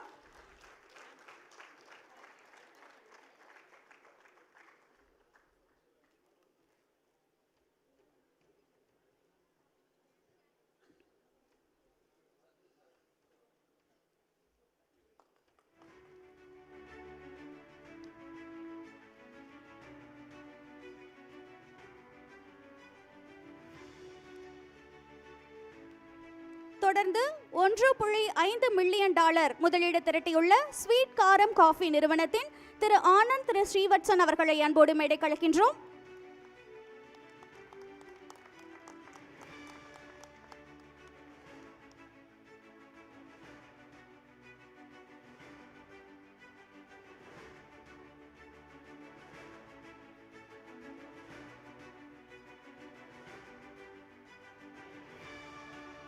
தொடர்ந்து 50 கோடி ரூபாய் முதலீடு திரட்டியுள்ள அகம் ஹவுசிங் பினான்ஸ் பிரைவேட் லிமிடெட் திரு வெங்கடேஷ் கண்ணப்பன் அவர்களை அன்போடு மேடை கலக்கின்றோம்.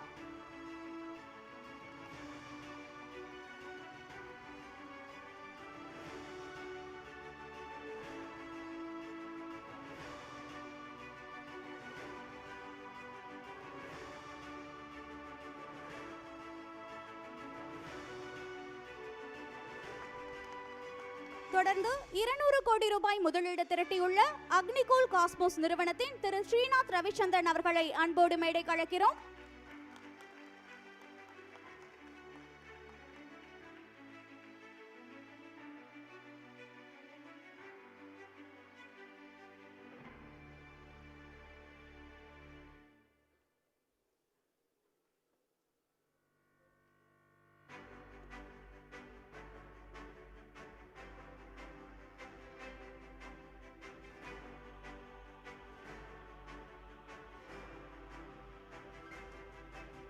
தொடர்ந்து 29.4 மில்லியன் டாலர் முதலீடு திரட்டியுள்ள சூப்பர் ஓப்போஸ் டெக்னாலஜி நிறுவனத்தின் திரு அரவிந்த் பார்த்திபன் அவர்களை அன்போடு மேடை கலக்கிறோம்.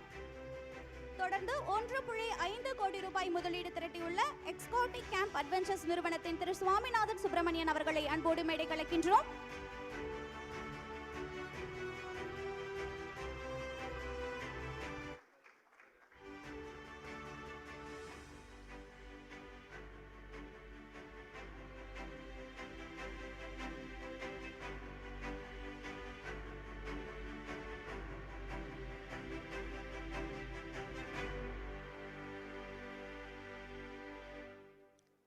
தொடர்ந்து 1.5 கோடி ரூபாய் முதலீடு திரட்டியுள்ள ஜெரோ ரோபோட்டிக்ஸ் பிரைவேட் லிமிடெட் நிறுவனத்தின் திரு மோகன் அவர்களை அன்போடு மேடை கலக்கின்றோம்.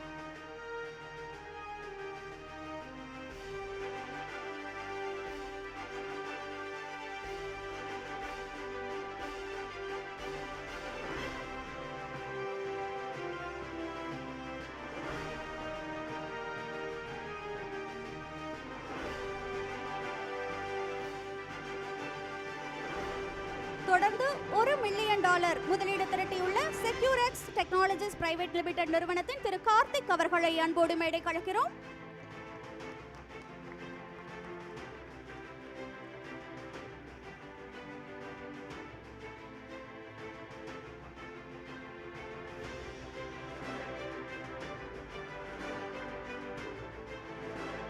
தொடர்ந்து 500,000 அமெரிக்க டாலர் முதலீடு திரட்டியுள்ள மிஸ்டர் மெட் நிறுவனத்தின் சௌரப் அவர்களை அன்போடு மேடை கலக்கிறோம்.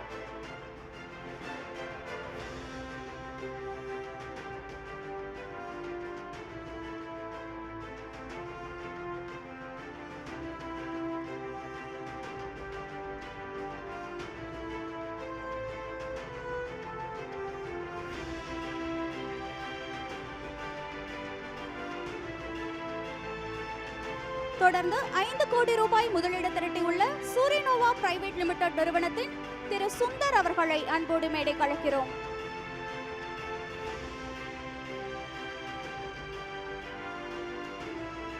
தொடர்ந்து 50 கோடி ரூபாய் முதலீடு திரட்டியுள்ள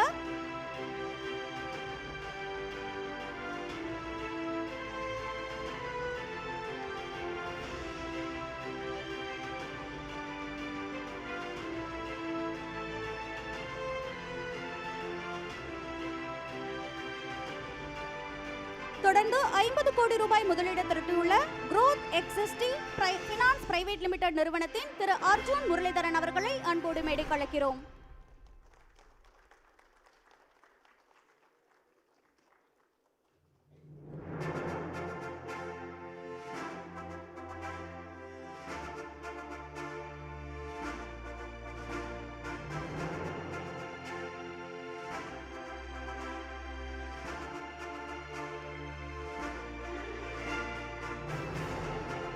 புத்தொழில் நிறுவனர்களை வாழ்த்திய மேடையில் உள்ள சான்றோர் அவர்களுக்கு நன்றியை தெரிவித்துக் கொள்கிறோம்.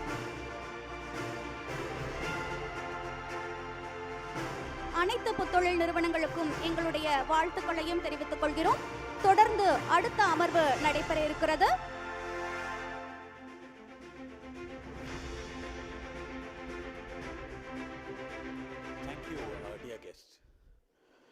It is my privilege and honor to welcome Mr. Mark Benzel, founder and president of Startup Genome, to the stage. Mark Benzel envisions a knowledge network that empowers policymakers globally to foster startup success and economic impact. I feel equally privileged to welcome Mr. Ravi Narayan, Senior Advisor at Startup Genome. He is a pioneer in the venture catalyst and startup accelerator domain, bringing over 3 decades of multifaceted experience in entrepreneurship, mentorship, and strategic investment. I welcome Mr. Mark Benzel and Mr. Ravi Narayan to the dais to throw light on why Tamil Nadu is the best state for startup investments.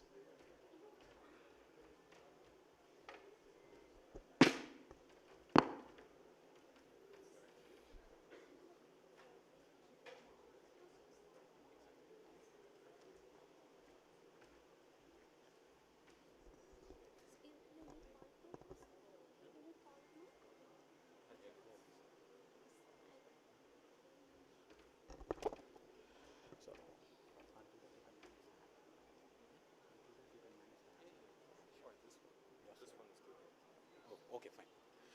Yeah. So over to Mr. Mark Benzel, sir. Thank you.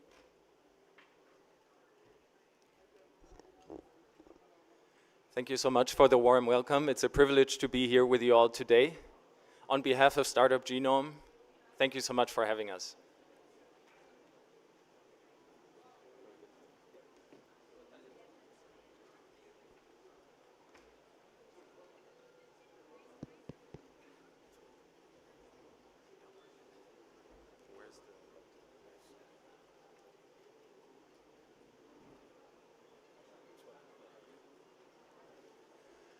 So just for context, if we take exits as a proxy for value creation in the global startup ecosystem, what we've been struggling with the last couple of decades is that the vast majority of value is still captured by a select few places in the world. You can see that Silicon Valley, London, New York, a few places have notoriously been capturing the vast majority of that value.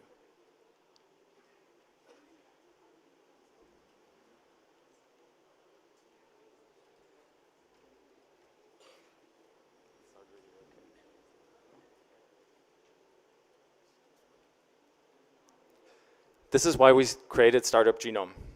It was always our mission to level the playing field and to build a global community of ecosystem builders, government leaders that all work together in order for us to really create a more equitable global startup ecosystem.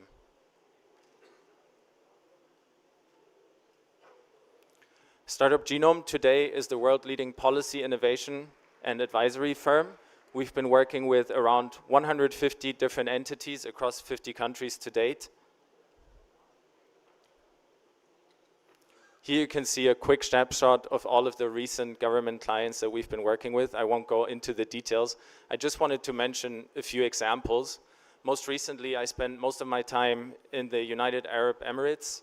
I've been working very closely with government leaders in the United States, in Detroit, for example, but also in my home country, in Germany. We've been advising the largest state on innovation policy, industrial policy, as it relates to startup ecosystem development.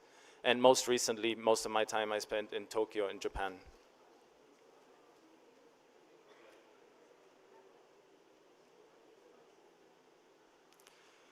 Before we jump into the details, I just wanted to mention a few key principles of ecosystem development, some of the learnings that we captured.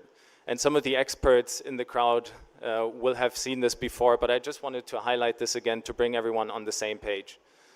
So governments tend to do a best job when they support ecosystem development, and investors do that too, if we're all entrepreneur-centric. Oftentimes we see that, it's not really the case, so we mention this every time.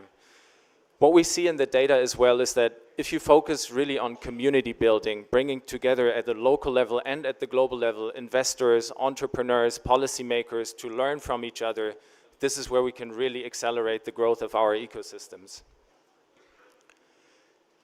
What we defined at the time is our ecosystem lifecycle model, which really puts ecosystems into 4 different phases. And what we understood is that policies and programs might make sense for one government, for one ecosystem, but another ecosystem might be at an entirely different point in their journey, and then it makes less of a sense. So it's really important to understand where are we in our development journey, and what kind of policies and what kind of programs have the highest return on investment for our government and for our ecosystem today.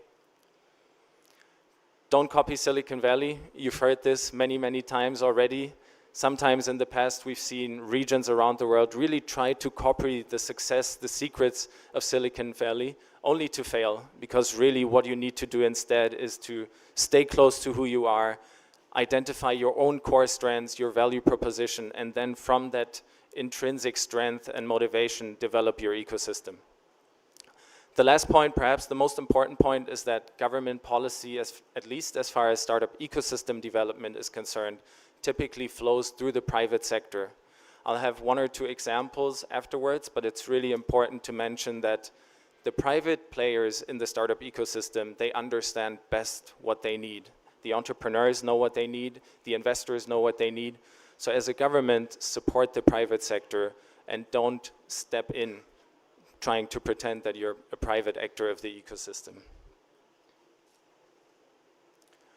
Once a year, you might have seen this, we publish the Global Startup Ecosystem Report. It's the most comprehensive data set on startup ecosystems in the world. We're looking at over 300 leading ecosystems to this date, and we see around 300,000 downloaders, readers of this research report every year.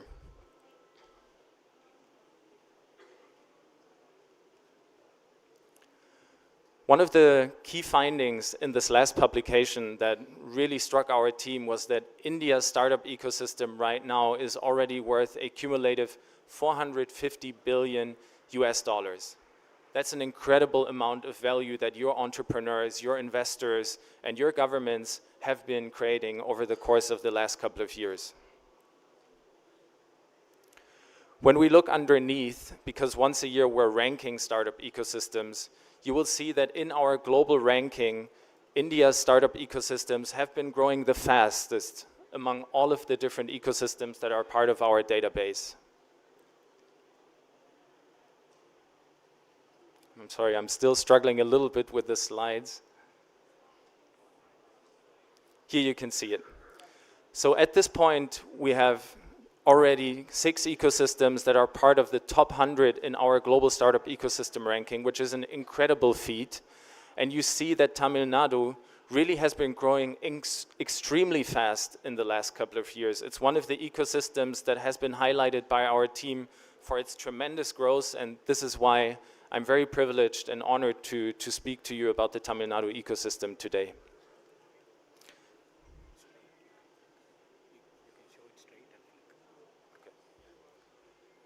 So when we zoom into Tamil Nadu, as you're seeing, in 2021, we ranked the ecosystem at rank 108, in 22, 85, in 23, 78. At this growth trajectory, it is perfectly possible for Tamil Nadu to break into the global top 20 startup ecosystems by 2030.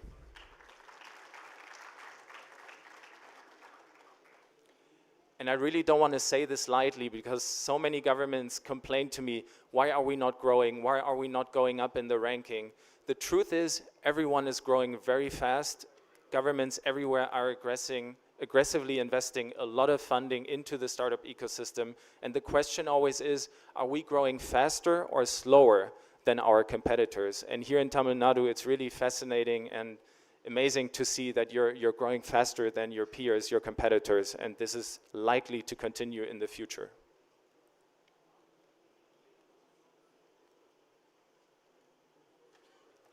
When we zoom into the ranking, as a proxy for value creation, again, the sum of exits and funding rounds, we call that the ecosystem value. You're seeing that Tamil Nadu, over the course of the last 3 years alone, nearly tripled its ecosystem value to around $11 billion over the last 2-3 years, which is unheard of in our ecosystem ranking.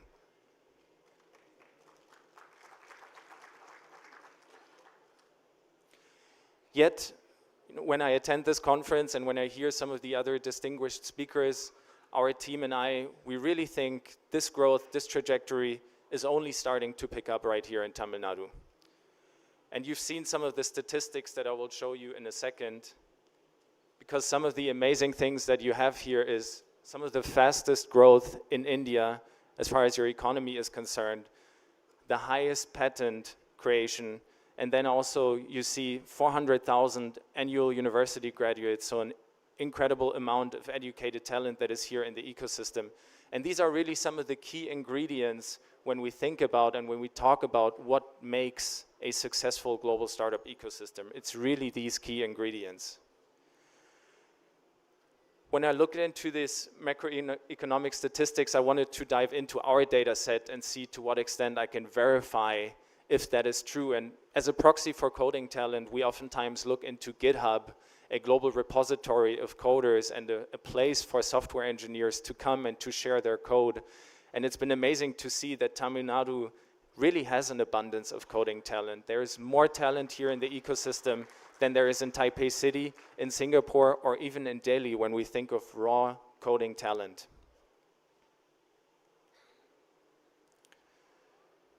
When we try to look and we try to proxy what are the next couple of years going to look like for the ecosystem, we look at what we call early stage funding. We might have different definitions in mind when we think of early stage funding. For us, this is seed funding and Series A funding. So some people have an earlier definition of early stage funding, but this is just a proxy for us to understand what is the next generation of founders in the ecosystem looking like. And we can see that between 2018 and 22, the amount that early stage funding for Tamil Nadu increased is about or almost 80%, which is incredible as well.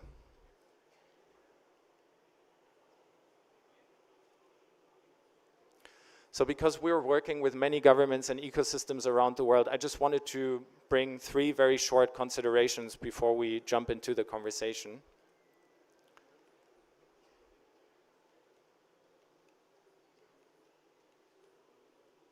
The first one is, it's very clear in our data set and very clear on what I find on Tamil Nadu, that there is an opportunity to leverage the upcoming industrial revolution.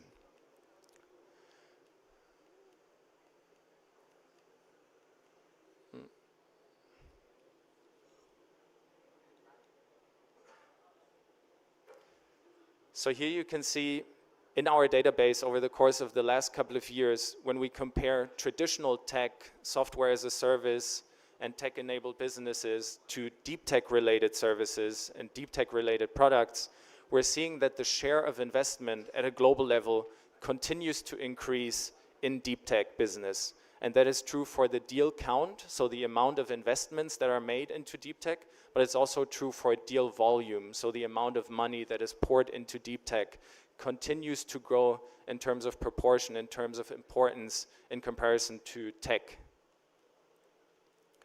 When we zoom into that perspective, here are a few subsectors or verticals of innovation that we'd like to take a look at. And here on the y-axis, you can see the growth rate globally of Series A investments. And you can also see on the x-axis the exit value growth that we're seeing in ecosystems all over the world combined. And here, one of the key areas that has to stand out as far as our growth subsectors are concerned is advanced manufacturing and robotics. You see that there is the fastest Series A growth rate for advanced manufacturing and robotics, and you can also see that the size of the bubble is still comparatively small, and the size of the bubble represents the current net value of the subsector. So really it is one big opportunity for the state of Tamil Nadu to zero in on. I heard this a few times already, but I still ask the question, why is that true? Well, because you have all of the customers you could imagine for AMR and robotics businesses here in Tamil Nadu, right? As a proportion to GDP, 22% of your GDP is because of your strong manufacturing base here in the state. So putting these trends together with what you have here in the ecosystem, it's got to be a key opportunity for Tamil Nadu. The second key point, for any globally successful startup ecosystem, how can we work together to even further strengthen the private investor community?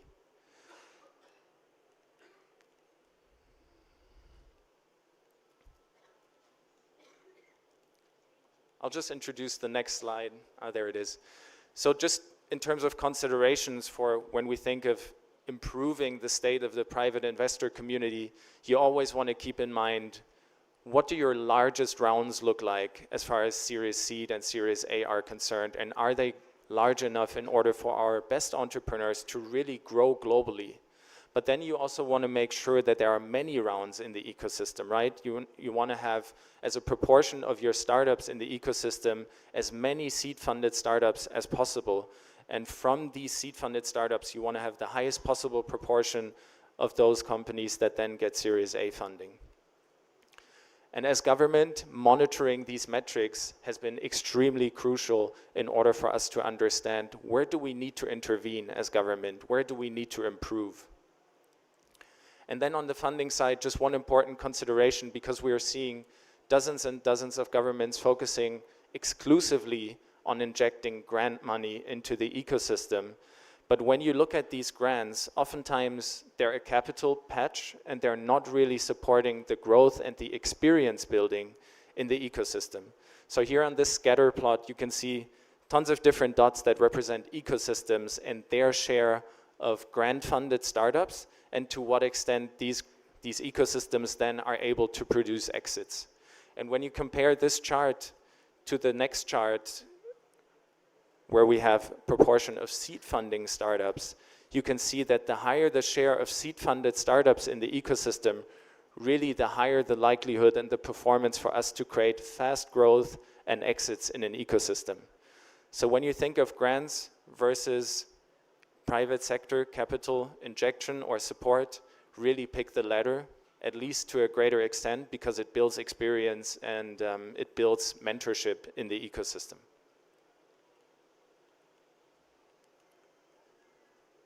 So the last point I wanted to mention, when we compare top 10 startup ecosystems in the world with ecosystems that are ranked 100, 120, 140, really a key question for Tamil Nadu for the next decade is, how can you produce more scale-ups in the proportion of the startups that are in your ecosystem, right? Because the best ecosystems in the world, they create a high proportion of scale-ups, and these are fast-growing startups that then make it to a $50 to $100 million valuation. How do you do that?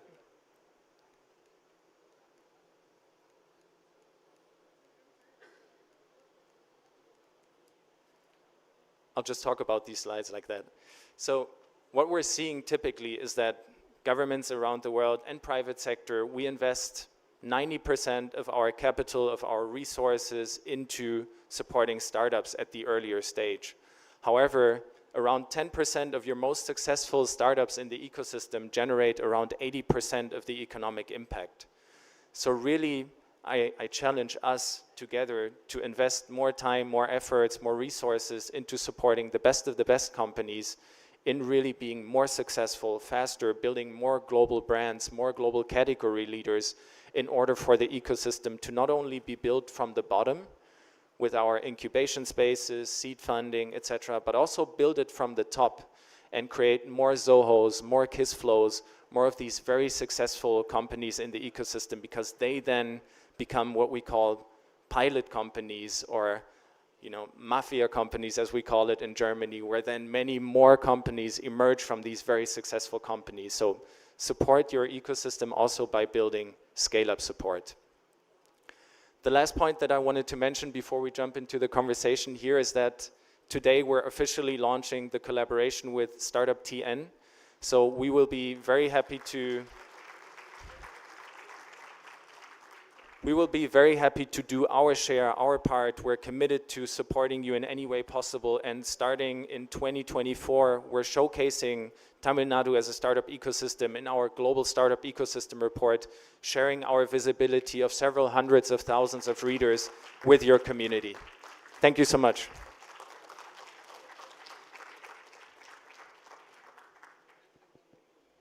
And with that, I introduce our senior advisor, Mr. Ravi Narayan, for this conversation that the two of us are having right now.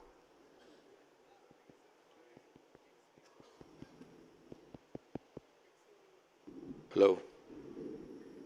Thanks, Mark.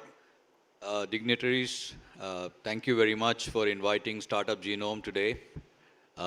when Shiva asked us to evaluate the Tamil Nadu startup ecosystem, we didn't know what kind of surprises that we would be encountering.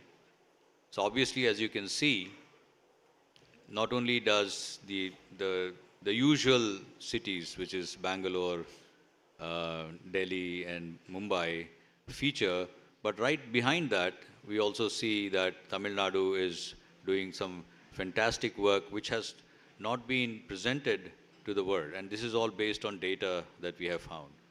So was that a surprise to all of you as well? Yeah, it's a pleasant surprise. That's the good news. The challenge that comes along with it is that while it has accelerated growth to 85 and then to 78, you also see that it's beginning to get harder and harder to move up in the ranking. And that's the reason, we wanted to take a look at what are the ways in which that already some good work that's happening can be even better accelerated. So you saw the 3 recommendations that Mark presented. I will speak about them in a minute. But before that, I just wanted to make sure that everybody understood what we mean by an ecosystem. An ecosystem for us is not just a bunch of startups. There are incubators in IIT Madras, there's a 4, 5, 10, 15, 20 startups. It is not just that. It's not just the investors. It is a collection of the government and their policies and their work. It is the investors, be it the angel investors, the pre-seed investors, the VCs, the PEs in the city, in the state.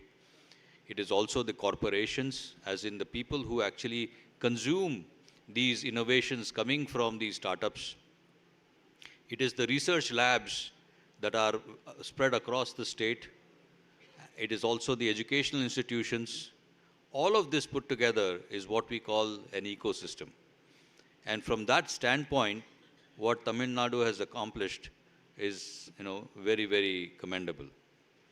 Now, having said that, we also heard yesterday that the GDP of Tamil Nadu is number 2 as far as the states are concerned. And the biggest contributor to that is the industry, the manufacturing sector is contributing enormously to that GDP numbers. A lot of times when we speak about startups, we talk about how to build more accelerators, incubators, how do we fund them. Now that's all very legitimate. That's how good startups are built. But in my mind, that is creating better and better supply of startups. But what I feel we often forget is the demand side of innovation. Who needs this innovation? Why is this innovation important? Innovations are important because the world markets are changing rapidly.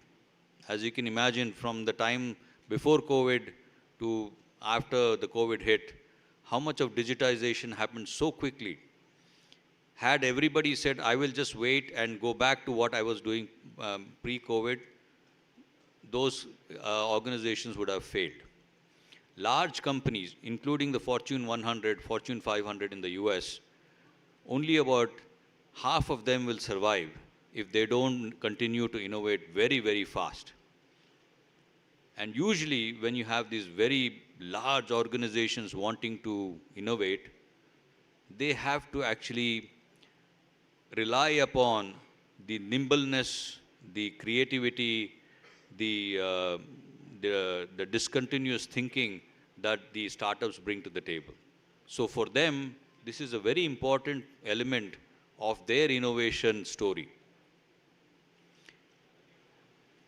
In Tamil Nadu, manufacturing sector being so prevalent all the way from Coimbatore to Salem to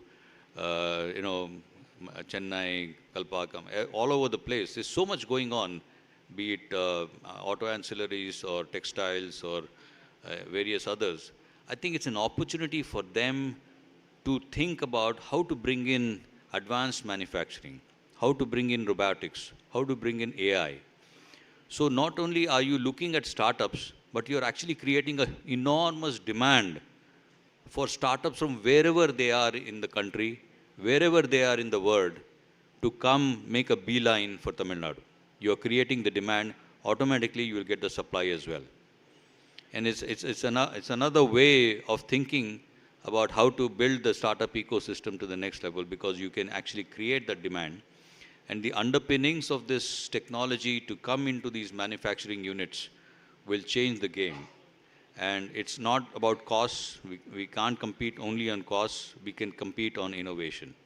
And I think that's the key that I would take away, from the first point. Mark? On the first one about the AMR and all that, I think that's what. And then also, there is also the differentiation that we put between startups and MSMEs. We feel that they are completely different sectors. The bank treat them as separate sectors. But I think the line is blurring to where MSMEs can be very, very innovative. They don't necessarily have to be just profitable and sustain and very big capital intensive. They can also be very, very nimble. They can also be less capital intensive and be very innovative as well. So how do we actually think about bringing these sectors together and creating that nimbleness within the economy is a question for Tamil Nadu to think about, because you have a fantastic asset already in place that you need to leverage. And the good news is that some of these questions are top of mind for all of the governments in Europe, in the United States, etc. So there is no ecosystem, no economy that has solved for a really vibrant strategy to introduce AMR to their manufacturing base, for example. So I really see that there is an opportunity for Tamil Nadu to be at the very forefront of this movement. And as you said, Ravi, really have one of the most compelling arguments for AMR to be introduced here, to be applied here, because in the end, startups need customers the most, more than they need venture investment. So it is really a strong argument for the state. And also, if you look at Munich in Germany, Munich has a fantastic B2B ecosystem that has been pretty much put together by BMW. BMW has an enormous presence there, and BMW wants to create themselves as the next generation car company, and that's who has actually promoted a whole lot of things, all the way from IoT to energy efficiencies to EV to all these things. All those startups are making a beeline to this city to make that ecosystem happen. So something to learn from. The second, actually, let me shift to the third point. So Mark spoke about the hyper-growth program. The way we look at it is, Chennai has been the SaaS bhoomi. A lot of SaaS companies have done extremely well. Zoho and all the Zoho's children have done so well and given that name to Chennai. There are lots of very, very good companies that are there, and Freshworks is a well-known company in this matter. So what we feel is, while we as Startup Genome can help with government policy, we can help with thinking about creating a funding strategy and so on and so forth. One of the most direct approaches for us to actually build the ecosystem and take it quickly up the ranking is to take some of the best startups from each of these ecosystem and make them into global category leaders. Automatically, all the parameters upon which we evaluate these ecosystems start scoring very, very high. So for example, today we are running this program in Quebec, which is the hypergrowth program. So we have the best program as best startups in the Quebec province that are part of the program. We provide them the impetus, the connections into customers and the mentoring to become global leaders. They don't need to figure it out along the way organically. They figure it out inorganically. Similarly, we're starting one in Tokyo, one in Abu Dhabi, and soon in Bangalore. So the idea is to work with the very, very advanced companies and to make them global leaders. So they can say, I actually started from Tamil Nadu, I started from Chennai, which we don't have any of today, right? So this is the hypergrowth program that we've been working on across the world. And we're hoping that at some point in time, even Tamil Nadu would want to explore this possibility, because I think that's one sure way of creating role models, one sure way of creating a psychological confidence amongst the people, saying, if that guy who went to school with me, he has built a unicorn, I can do the same.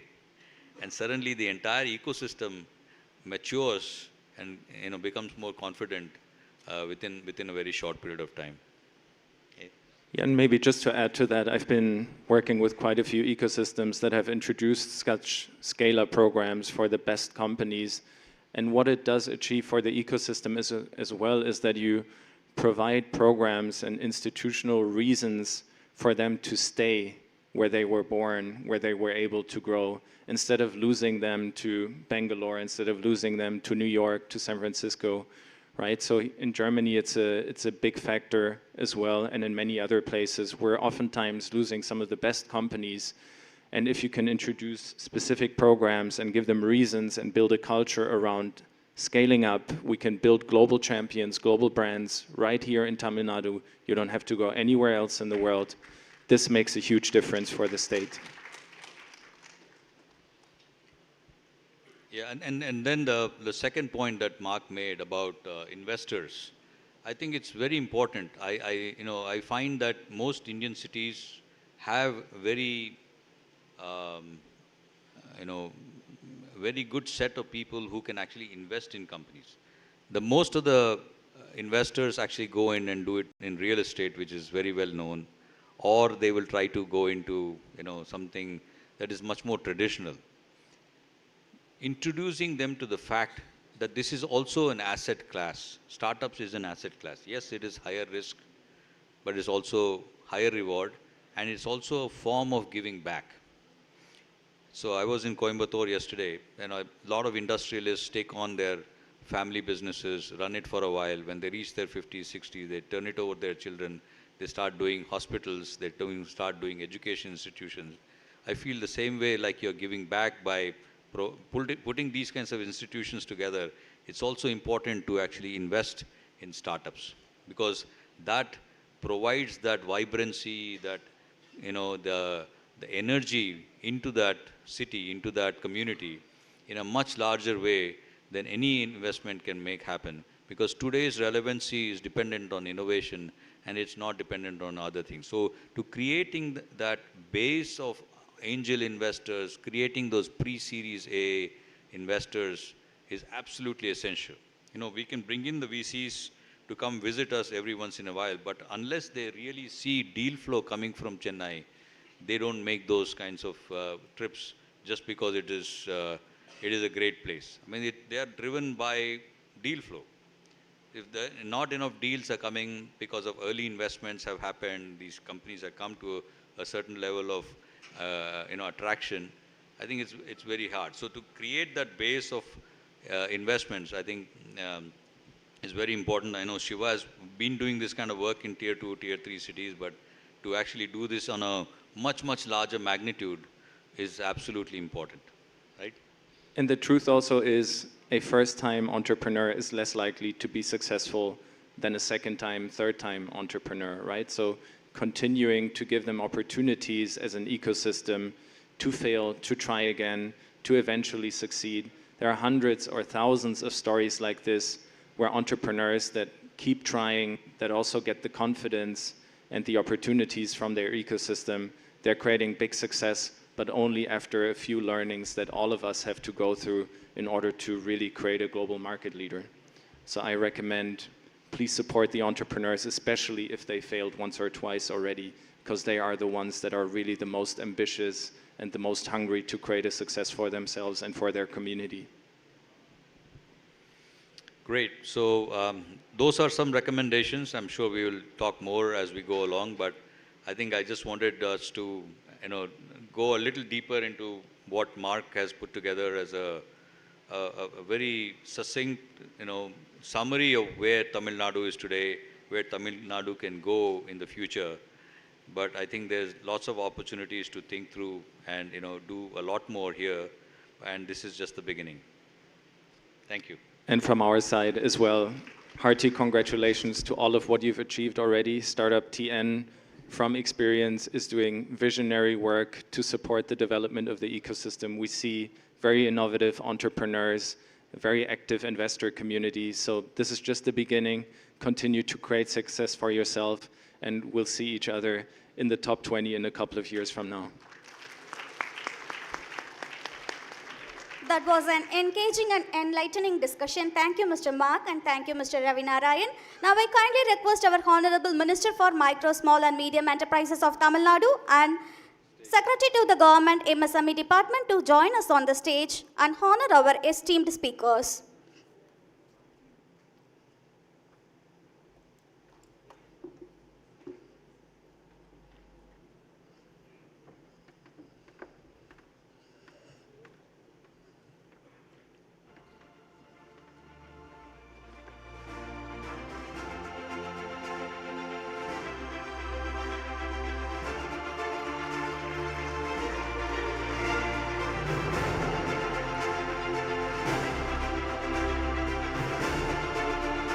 Thank you.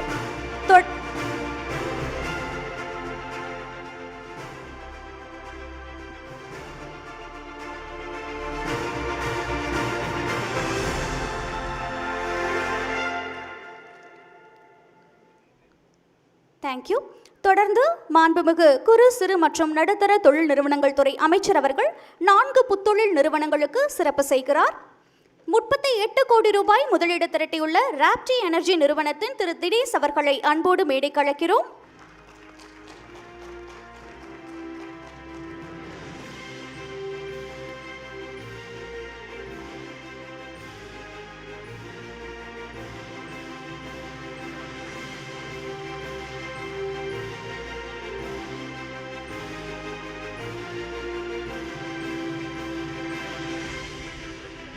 தொடர்ந்து $29.4 million முதலீடு திரட்டியுள்ள super ஓப்போஸ் நிறுவனத்தின் திரு அரவிந்த் பார்த்திபன் அவர்களை அன்போடு மேடைக்கு அழைக்கிறோம்.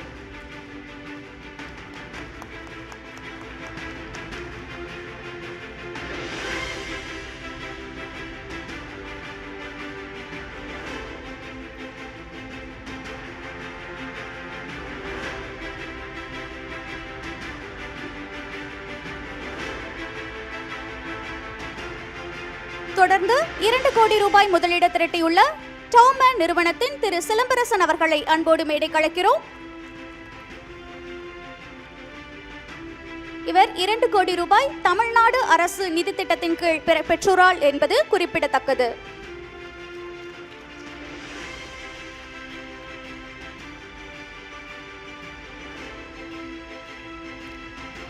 தொடர்ந்து $1.5 million முதலீடு திரட்டியுள்ள fulfilly.com நிறுவனத்தின் திரு அசோக் அவர்களை அன்போடு மேடைக்கு அழைக்கிறோம்.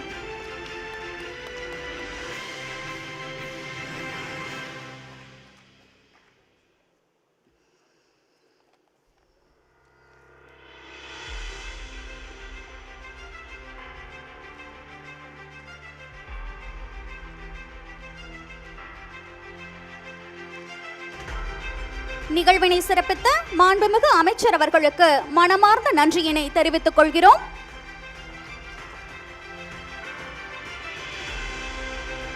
Dear all, it's my absolute honor to welcome a visionary, a leader, and a beacon of innovation in the healthcare industry, Dr. Velumani. He is the brilliant mind behind the groundbreaking success of ThyroCare.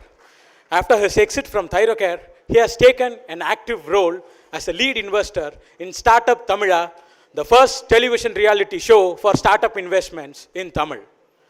I now humbly request Dr. Velumani sir to take over the stage.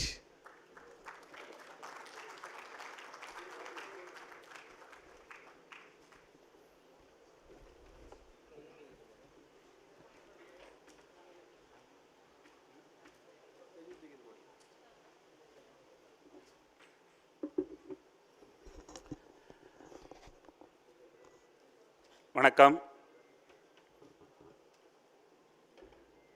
இங்கே எல்லாம் மேடையில் அன்பளிப்பும் பரிசும் பாராட்டுதல்களும் வாங்கிட்டு போனவங்களுக்கு இன்னொரு கைதட்டலான்னு நினைக்கிறேன். ஆனால் ஒன்று, நிதி திரட்டுவது வெற்றி அல்ல, நிதியை திரட்டாமல் வெற்றி பெறுவதுதான் முக்கியம். ஸோ இங்கே யாராவது நிதி இல்லாமல் தொழில் பண்ணிட்டு இருந்தாங்கன்னா அவருக்கு ஒரு பலத்த கைதட்டல். ஸோ பிறந்தது அப்பநாயக்கம்பட்டி புதூர், சூலூர் தாலுகா, இப்பொழுது கோவை மாவட்டம். படித்தது பஞ்சாயத்து யூனியன் ஆரம்ப பள்ளி. சாப்பிட்டது காமராஜர் அளித்த மதிய உணவு. தமிழ் மீடியம். இதெல்லாம் ஏன் சொல்கிறேன்னா, அப்படி இருந்தும் ஒரு பெரிய ஒரு பிஸ்னஸ் சாதனையை செய்ய முடிஞ்சது. ஒரு 500 ரூபாயை கொண்டுட்டு 1982 மும்பையில் போய் இறங்கினேன். 40 வருடம் பிஸ்னஸ் பண்ணினேன். ஒரு 5000 கோடிக்கு அந்த பிஸ்னஸ் எக்ஸிட் பண்ணியிருக்கிறேன். அந்த ஒரு தகுதியில் தான் இங்கே நான் உங்களிடம் பேச ஆசைப்படுகிறேன். ஸ்டார்ட் அப் தமிழா என்ற ஒரு ரியாலிட்டி ஷோவில் நானும் ஒரு இன்வெஸ்டராக இருக்கிறதாக ஒத்துருக்கிறேன். உங்களுக்கு இது ஒரு திறவுகோலாக இருக்கும் உங்களுடைய வாழ்க்கை பயணத்திற்கு. வாழ்க்கையில் என்னென்ன செய்யணும்னு பார்த்தீங்கன்னா நூற்றுக்கணக்கான விஷயங்கள் இருக்கும். அது எல்லோரும் சொல்லிக் கொடுப்பாங்க. என்ன செய்யக்கூடாதுன்னு ஒரு டஜன் தான் இருக்கும். அதை நான் சொல்லி கொடுப்பேன். அதனால் ஸ்டார்ட் அப் தமிழா நிகழ்ச்சிக்கு நீங்கள் லாகின் பண்ணுங்கள், கம்ப்ளீட் பண்ணுங்கள், ஜெயிங்க. தமிழ்நாடு தமிழன் வாழ வந்தவன் அல்ல, ஆள வந்தவன். இது உலகத்துக்கே புரிய வைக்கணும். ஸோ எங்கெங்கெல்லாம் சேலஞ்சஸ் இருக்குது, என்னென்னலாம் பிஸ்னஸுக்கு தேவை இருக்குது. ஃபஸ்ட்டு ஒரு ப்ராடக்ட் வேணும். அது சர்வீஸ் ஆகட்டும், ப்ராடக்ட் ஆகட்டும். கஸ்டமருக்கு என்ன வேணுமோ அதுதான் விற்கும். What you think the customer wants may not be the same thing. So நிறைய டைம் ஃபெயில் ஆகிற காரணமே, நாம் ஒன்று பண்ணியிருப்போம், கஸ்டமருக்கு ஒன்று வேண்டியிருக்கோம், சீக்கிரம் அதை இன்னோவேட் பண்ணி போகாமல் அப்படியே அதுலேயே உட்கார்ந்துருந்தோம்னா we will not be successful. First is product. 3 things ரொம்ப important: quality, cost and speed. இந்த 3 இல்லைன்னா பிஸ்னஸே பண்ண முடியாது. குவாலிட்டி இல்லாமல் இருந்தீங்கன்னா நீங்கள் எந்திரிச்சு நிற்கவே முடியாது. Quality is must. And a quality at a costlier than the competitor, you will not be successful. A better quality at a cheaper cost only will make you very powerful. Otherwise, you will survive. You will not become the leader. So, quality, best, affordable cost, speed. Order 20 naal, somebody should not be waiting for it. So, quality, cost and speed are the most important. Very often what goes wrong is pricing. Enna rate வைக்கிறது நம்ம ப்ராடக்ட்டுக்கு. அங்கே தான் very often entrepreneurs go wrong. குறைவான price வச்சா profit வராதுன்னு நினச்சிட்டு நிறைவான price வச்சா டர்னோவரே வராது. ஹலோ, குறைவான ப்ராஃபிட் இருந்தாலும் பிஸ்னஸ் பண்ணிடலாம், ஆனால் டர்னோவரே இல்லாமல் பிஸ்னஸ் பண்ண முடியாது. So keep the price as low as possible, because in the entire world there is no single company close down because they have priced it low. So அது ரொம்ப முக்கியம், ப்ரைஸிங். டெக்னாலஜி இல்லாமல் எந்த பிஸ்னஸும் ஸ்கேல் அப் பண்ண முடியாது. IT, I think today Tamil Nadu is cruising because the most powerful strength of Tamil Nadu is the information technology strength. So IT illame, technology illame, you can't scale up any business. You can't even grow up. In fact, you can't even start up. So IT is most important. The second one is team, HR. I think Tamil Nadu has got wonderful team, wonderful HR. Worldwide, Tamil people are succeeding. So I don't think Tamil Nadu should worry about IT, HR, logistics. I think yesterday presentation was telling 6 airports are there, so many seaports are there. I think we are blessed with IT, HR, logistics. இந்த 3 இருந்த போதும் ஜெயிக்காம எங்கேயுமே தவறதுக்கு சான்ஸே கிடையாது. There is a Hindi punchline I am scared to tell in Tamil Nadu, but it's a very simple punchline. Scale nahi to kale nahi. If there is no scale, there is no game. So you have to scale up. The population of Tamil Nadu is 10 crores. Population of India is 150 crores, and we Tamilians think our market is only 10 crores. Please note, Nilagiri is not the limit of our market. It is the Himalayas which is the limit. Please scale up all over the country. Please don't take funding for startup. Worrying? Yes, you need funding for scale up. You need your own funding to start up. And you go for a funding for scale up.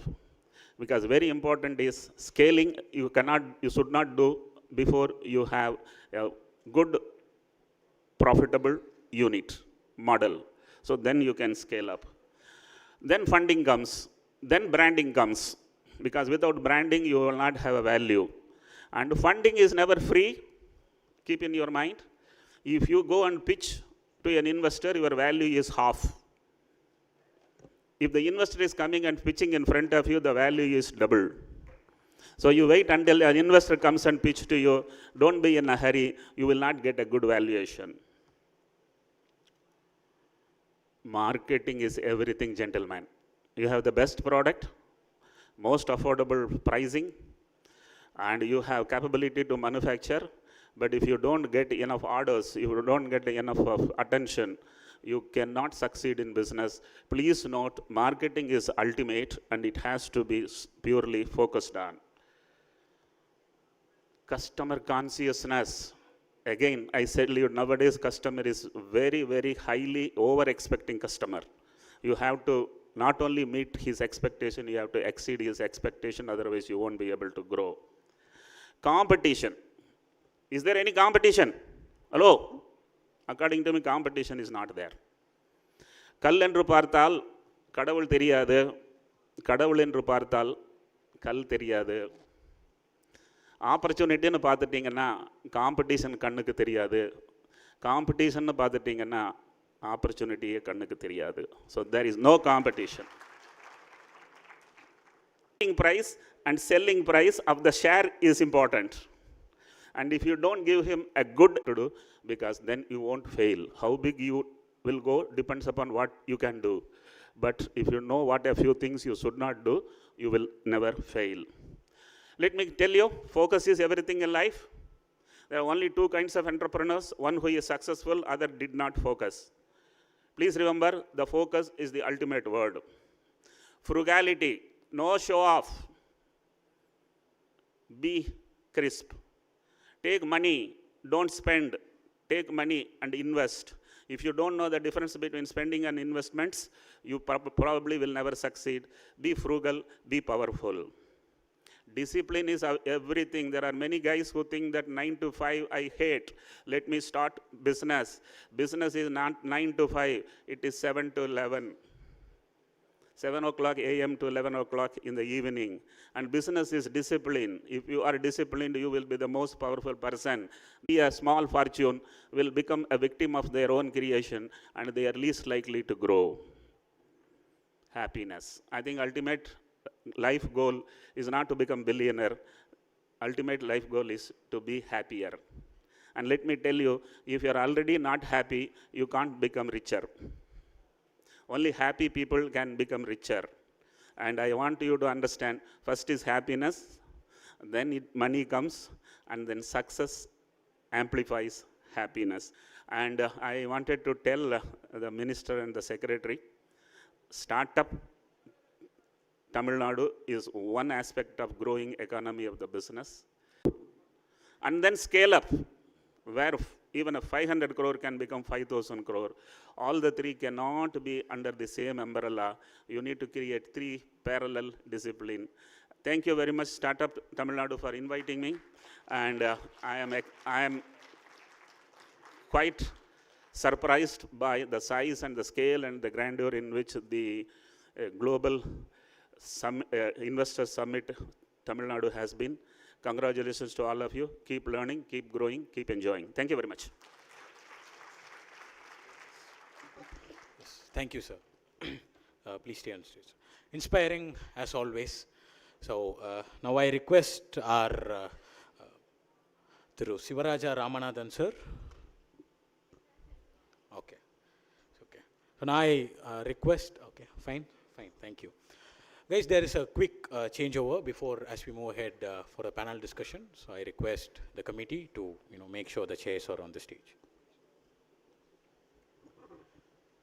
While the changeover is happening, I would request the startups to visit the funding platform of Tamil Nadu, the TAN Fund. So it's live now. So any startups that is looking to raise funds, so please visit tanfund.in, which is the funding platform of Tamil Nadu. Also, Startup Tamila's registration is still open. So startups who wish to apply for Startup Tamila, so you can register in the official platform of Startup Tamila. So for both the supports, if you need any further assistance, you can reach out to Startup TN through our dedicated service centers, the customer care portal, as well as to any representatives of our team.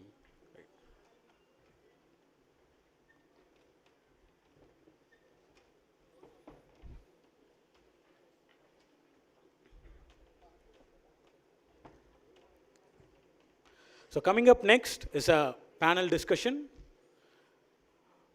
We are privileged to host a distinguished panel of experts who will be exploring on the startup investments. So we have 6 investment experts who will be joining with us for the panel, which will be focusing on the startup investments.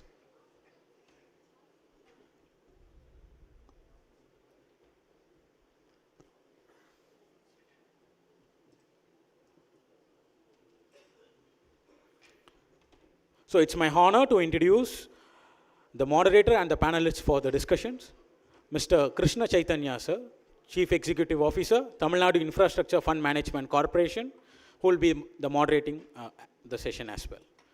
Then, Mr. Hari Krishnan, Director, Low Capital, Mr. IAS Balamurugan, Managing Partner, Aniket Capital, Mr. Parak Dole, General Partner, Athira Venture Partners, Mr. Jinesh Shah, Managing Partner, Omnivore, and Mr. Venkat Vallabhaneni, Managing Partner, Inflexia Ventures, will be the panelists. So I now humbly welcome our Krishna Chaitanya sir to the dais.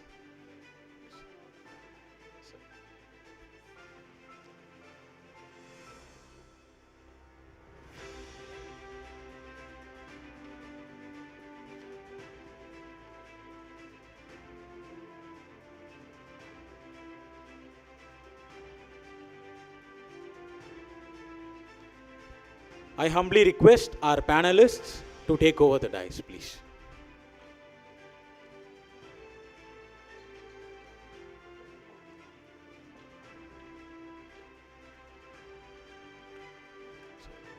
Over to Krishna Chaitanya sir to take forward the discussions, please.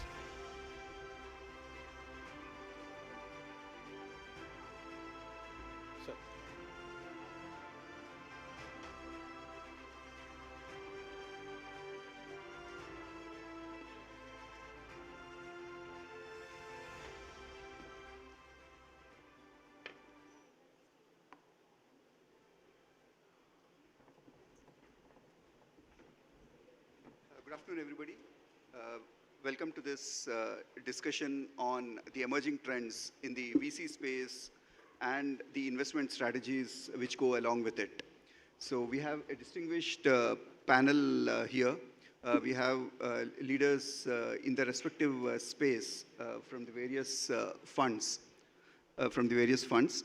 So before we start, maybe we'll get a bit of a context as to where the global trends are going. So some of the things that are happening is there is, in the global venture capital space, of course, it will be very difficult for us to go to statistics on the venture capital space because the definition of venture capital varies. And, but having said that, the emphasis has been more on sustainability, on clean tech, on artificial intelligence, and some of the disruptive technologies. While some of the trends which have been happening is that the VC investments have gone down in terms of both value as well as volume compared to 2021 and 2022 and 2023. In India, we have also had some reduction in the size, the deal size, as well as the number of deals which have happened. But that being said, we'll just get that as the context. And we'll still have to give it to India and other emerging economies, that the emerging market VCs have actually performed better than the global VCs, or the US and the developed market VCs. So that being said, we just want to go around the panelists and let them have a very quick take about what are the two major sectors and the two major trends that they see in the Indian venture capital space. We'll possibly start maybe from the right to left, and we'll go with a quick take on what would be the two major sectors and the two major trends that they see in the Indian VC space. Thank you. Hi. Hi, good afternoon, everyone. Chaitanya, thanks for asking this question. I mean, look, I am a sector-focused fund. I invest in food and agri sector. So, I mean, that's one thing what we believe is working well.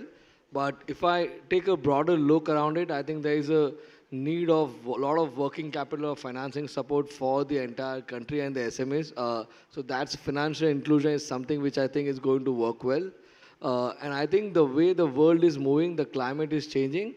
We think a lot of impact around climate, so climate-related technologies or solution is something which is going to work well. I mean, that's what I'll take. Hari? Jinesh copied my answer.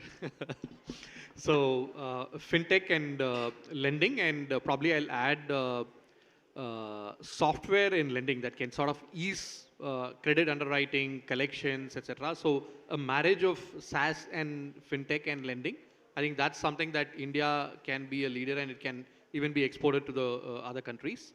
And decarbonization, again, the global warming, climate change, decarbonization. So these two I would probably call out as big trends. Obviously, AI will be part of both these sort of applications. அனைவருக்கும் மதிய வணக்கம். How much time I have got for this question? 30 seconds. 30 seconds, okay. So, globally, lots of things happening. One big thing is the inflation, interest rate have peaked. So possibly I think you will have interest rate cycle coming down, which means riskier assets would be chased. So the private markets could do well. So that's one in terms of bigger trend. A couple of things in terms of sectors. So we are not a very sector agnostic, but we are a sector agnostic, but I would personally be keen in terms of space and then the defense side. Thank you. Hi. Let me start by saying that VC industry has been slow this year, but last year I meant. But this is the best time to start venture into startup area in my view, right? So it's going to recover probably later part of next year in our view, and so it's going to go up from there, right? As far as the sectors are concerned, we divide that into two different sectors: mainstream sectors and deep tech sectors. In the mainstream sectors, we focus on consumer tech, probably healthcare tech, fintech, and logistics are the sectors we focus on. And AI, artificial intelligence, with whether it's Gen AI or otherwise, it's going to be the focus, and it will move into mainstream as well. And as far as the deep tech is concerned, one is material sciences is something we look at, and space tech, and healthcare, especially on the biotech, biopharma side of it, is something which are very, very interesting to us as well. Thank you. Parag? So we are on our fourth fund, and traditionally what we have done is basically consumer internet and software as a service.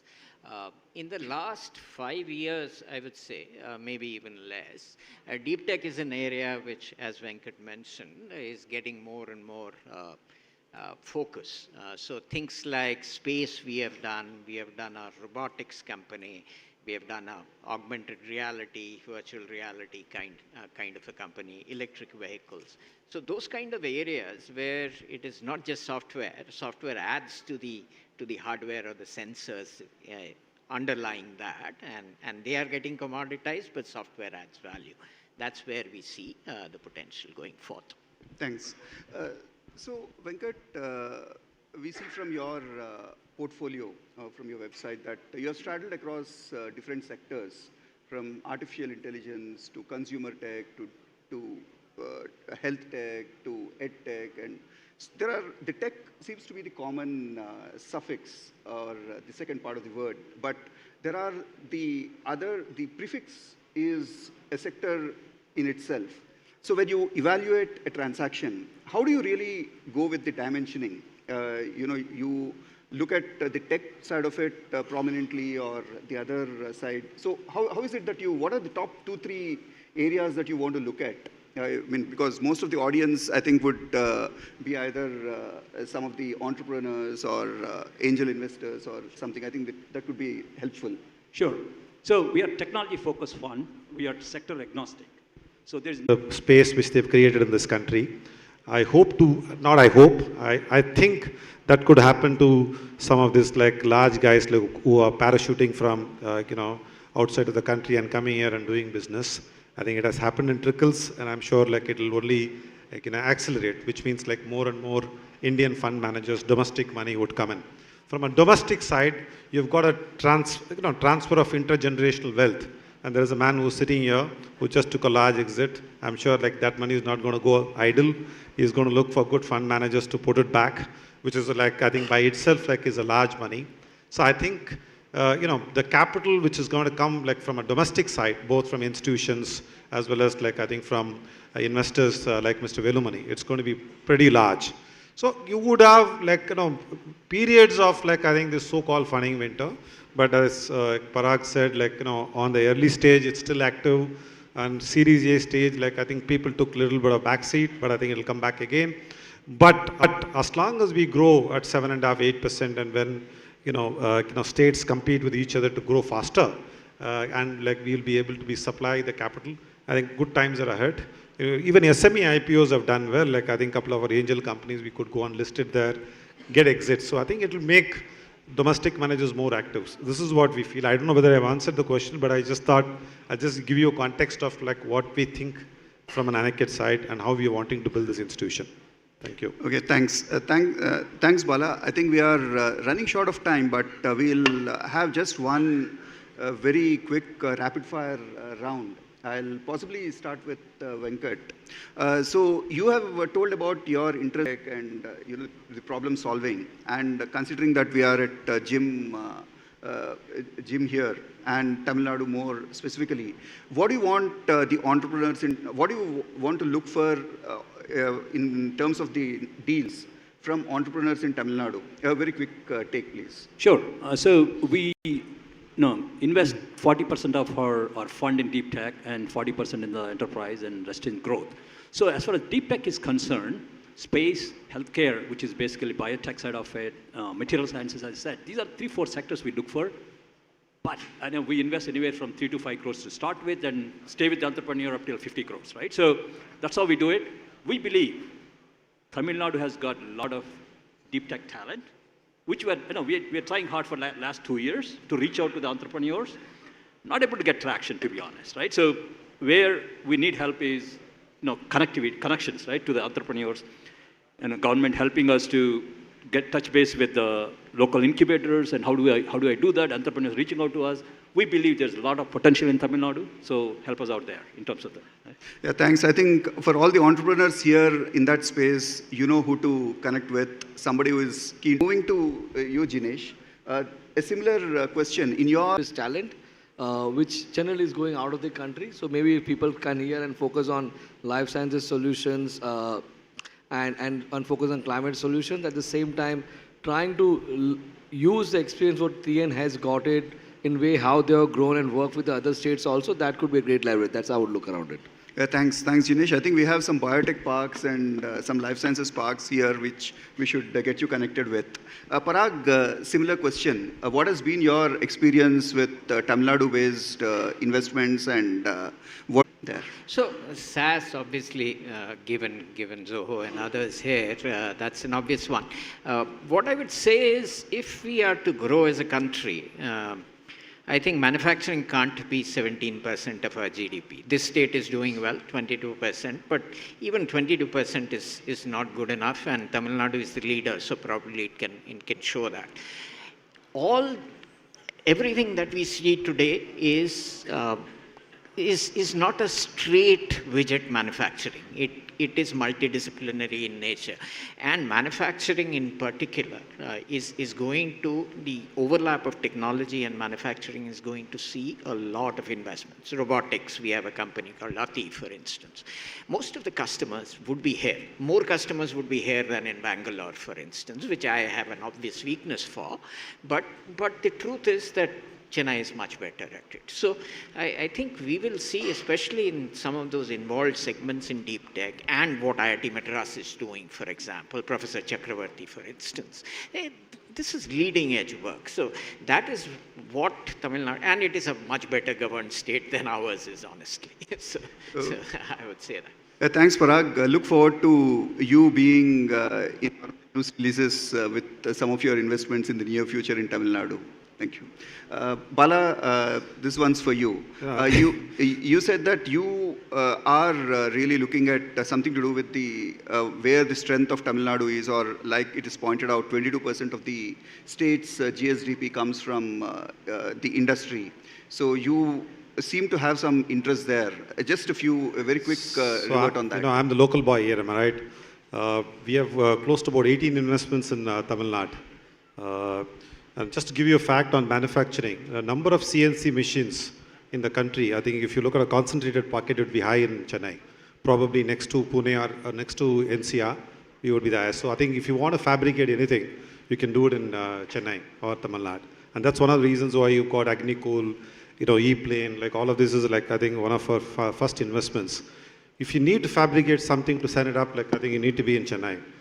Even Chandrayaan had best of parts coming from Coimbatore. So I think we use manufacturing tech, we have few investments. Consumer companies. I also see defense corridor, which is announced by the central government, and it's really picked up by the state government. I think we've just done 2 defense startups. I think we have been sponsors of the Defense Expos in Chennai. Defense, I think I see it as a big opportunity. Engineering services, like the state is known for auto engineering services, like we have picked up in other engineering services. Need not be restricted to the country. It could be even exported. I think we've got a lovely young boy like who's going to do solar-based engineering services to US and rest. I think we are more signed up. I think should happen in a week or 2. So I think we think SaaS is like very on the higher side, which we don't understand as a firm. But there are areas in which we understand, which we think it's a local, play for the Tamil Nadu industry. So where we would continue to do a lot more in the years to come. So that's how we are planning ourselves. Where there is lesser traveled and where there is a local flavor, I think we would continue to be there. Thanks, Bala. I think that's good to hear. Coming back to you, Hari, in your space, the same question. Again, with fintech sector, people saying that whatever had to be done has already been done. So in Tamil Nadu especially, do you see some opportunities, and how do you really see them, and what can we expect from you in, let's say, 2024? So definitely, I think a lot of good things, foundations are there already in Tamil Nadu. For example, Equitas as a bank in our portfolio became public listed. We see M2P, which is a fintech SaaS company, again leveraging SaaS talent of Tamil Nadu and Chennai. M2P is a leading fintech infra company that's powering a lot of banks in the country and globally as well. So I think this trend can continue in cutting edge areas, more like blockchain, etc. You can leverage both the fintech and SaaS talent and go in there.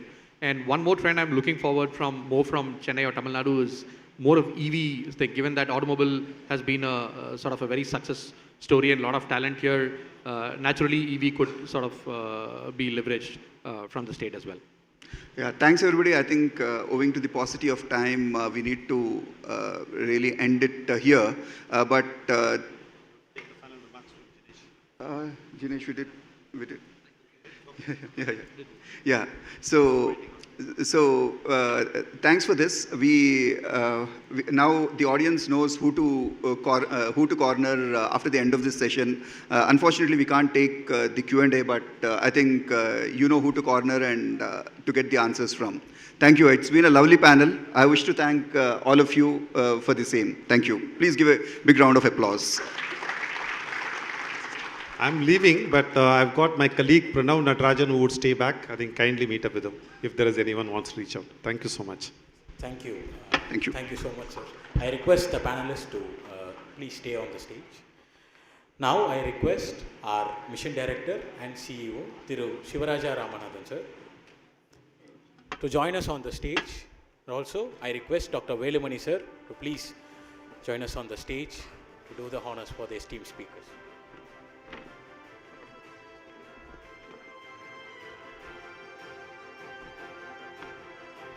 I request our MD and CEO to please honor Dr. Velumani, sir.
Thank you so much to the esteemed panelists. Thank you so much, our MD, sir.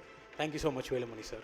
Thank you to all the guests and hearty thanks to all the audience who have joined us for the Startup Investment Summit. Thank you.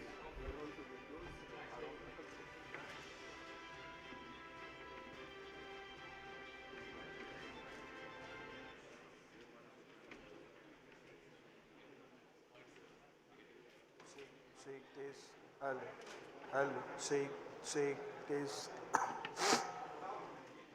Shake, hello, shake, go on. Shake, hello,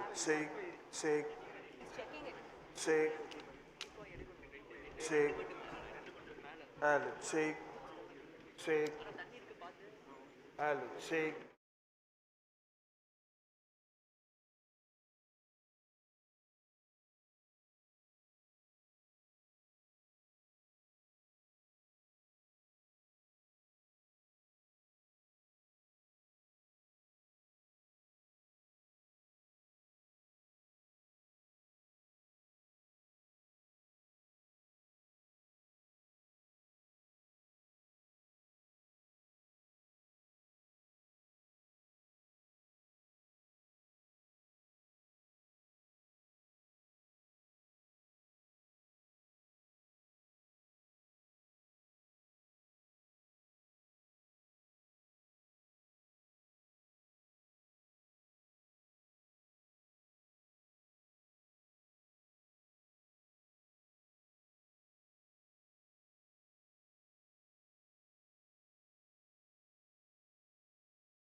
Mr. Anand Mahindra is here and is expected any moment.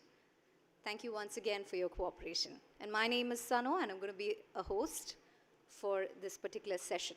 Thank you very much. And if you'd like to tweet about us, you can use the hashtag TNGym2024 to talk about how much you've enjoyed this two-day grand spectacle that is Tamil Nadu Global Investors Meet 2024. Thank you so much once again.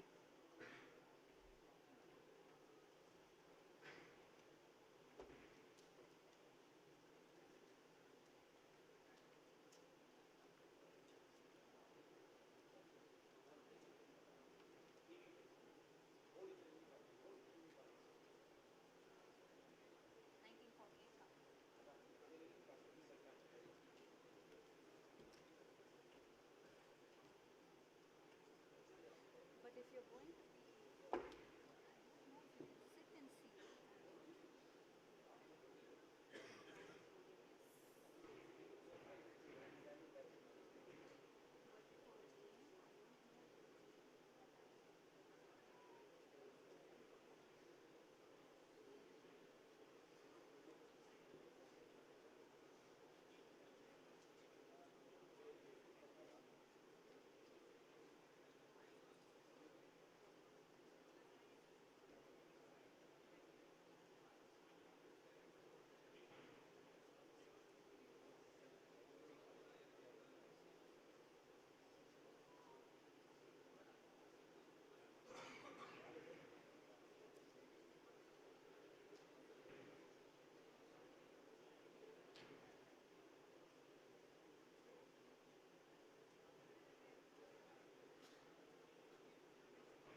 in research and development to build technology and innovation to become future ready. This apart, to elucidate on why Tamil Nadu is an ideal investment destination, we have a very special speaker who has a rooted connection to our state. He did his schooling here. One of the tallest leaders of India Inc., the group of companies headed by him expanded under his leadership, domestically and internationally, into a range of major industrial sectors from automobiles and agriculture to renewable energy, IT, and aerospace. He is a recipient of several awards, and he has been conferred with the Padma Bhushan. He also initiated the Nani Kali program, which has provided over 500,000 underprivileged girls access to high-quality education. He is one of India's most influential leaders and has what most stars and brands would vie for, the attention of the youth of India, 10.9 million followers on Twitter. You want to read the mood of India? You check his Twitter handle. I wanted to understand how he creates this impact with people, and I read his Twitter bio, which says, Chairman and team member, Mahindra Group. It is my absolute proud privilege to request the very social media savvy business tycoon, the Renaissance man himself, Mr. Anand Mahindra, Chairman, Mahindra Group, to deliver the keynote.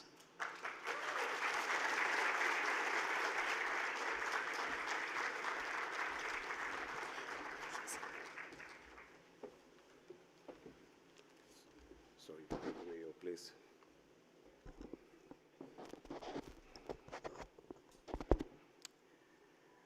Ladies and gentlemen, first of all, I owe you an apology. I've been keeping you waiting.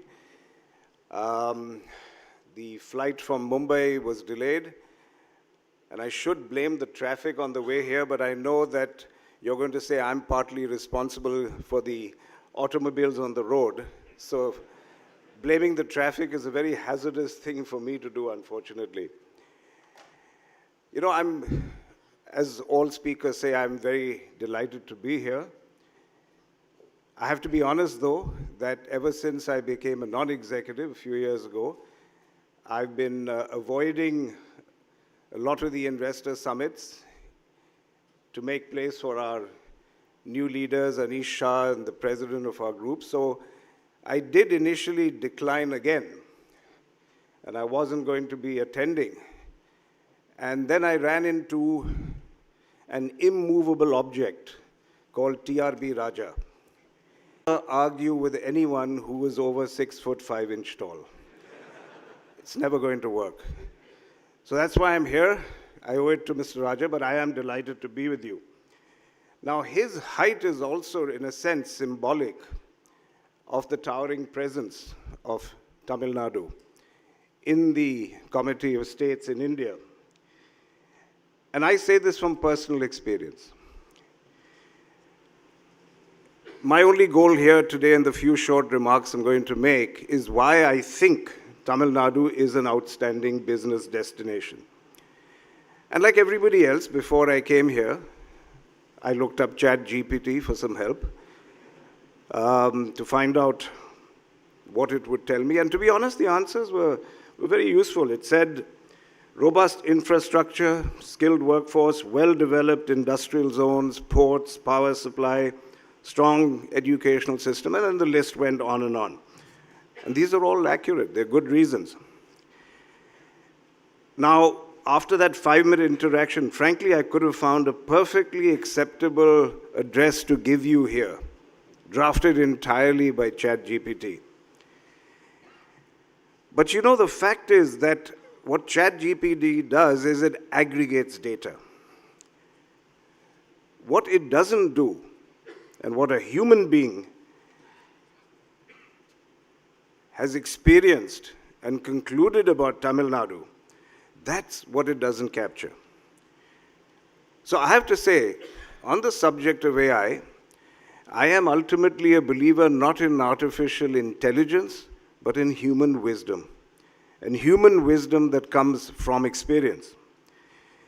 And when you trust your own experience, a very, very different speech emerges. Because as I said, AI is a very super efficient collector of data. But life and truth is not just about data. It's about the stories that we experience and that we create. And one of my favorite quotations of all time is from a writer named John Barth, who said, "The story of your life is not your life, it's your story." The story of your life is not your life, it's your story. Because each of our lives is a collection of our own stories. And what AI does best is it aggregates these stories and even makes new stories out of them, but it cannot really replace the experience that is firsthand that makes those stories. We are the writers of our own stories. So what I'm going to do just simply today is to share with you my experience, my stories, why I believe so strongly in Tamil Nadu. And to be honest, it started with school. I went to school in Tamil Nadu. I was in the Lawrence School in Lovedale in Ooty, or Udagamandalam as it's now called. And it was a wonderful school. It was not a private elite school. It was owned by the government. It was very strong military training. Can't say I always enjoyed that. But what I learned coming to Tamil Nadu from Mumbai, a school in Mumbai, was the way education is enshrined and worshipped literally in Tamil Nadu. It became very apparent in school. Achievement, the high achievers, not always a sportsman, not always the speakers, the good speakers. It was always about achievement. It was about learning. It was about academics. And that was my first memory of Tamil Nadu. Let me jump ahead to far ahead to when we collaborated with Ford in the mid-90s to set up Mahindra Ford here in Chennai. Why? And I recall vividly that our team was concerned at that time about the famine of investment, industrial investment in Tamil Nadu in the mid-90s. I'd leave the reasons for that a little vague for the moment, but let us say it was not the prime choice. If you just trotted out reasons of infrastructure, power, government support, and so on. And we were looking at states in the north, and it was the Ford team, I have to give them credit, the Americans who didn't know much about India, who came in and said, we really seriously need to look at Tamil Nadu. And the reason they said this was the quality of the human resources here. They just said the engineering skills, the people. And they talked about their visit here and just the energy they saw and the education that they saw. And we at Mahindra have always valued that and learned from that. And as I said, it took almost a kind of a foreign team to show us our own country. The next story is when we set up Mahindra Research Valley in Chennai.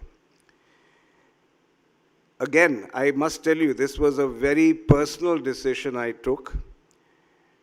The head of R&D at that time wanted a research valley. He said, we don't have a factory in Chennai. So if we put up a research center, it ought to be near a factory. That's the best synergy you get. And I remember I was in a minority, but I kept talking about the Ford experience, and I said, look, if research is about talent and intelligence and creativity, then we have to go where that is. You do not go by the old shibboleths of being near a factory. You want resources, you go to the face of that talent mine. And we co-located both our tractor and auto R&Ds here. There were teething troubles. People were worrying about why we are so far out, who will move there. Today, that research valley is the pride of our business, of our group, and is what has enabled us to turn out blockbuster products. Sitting in front of me is Mr. Veluswamy, who is the head of R&D.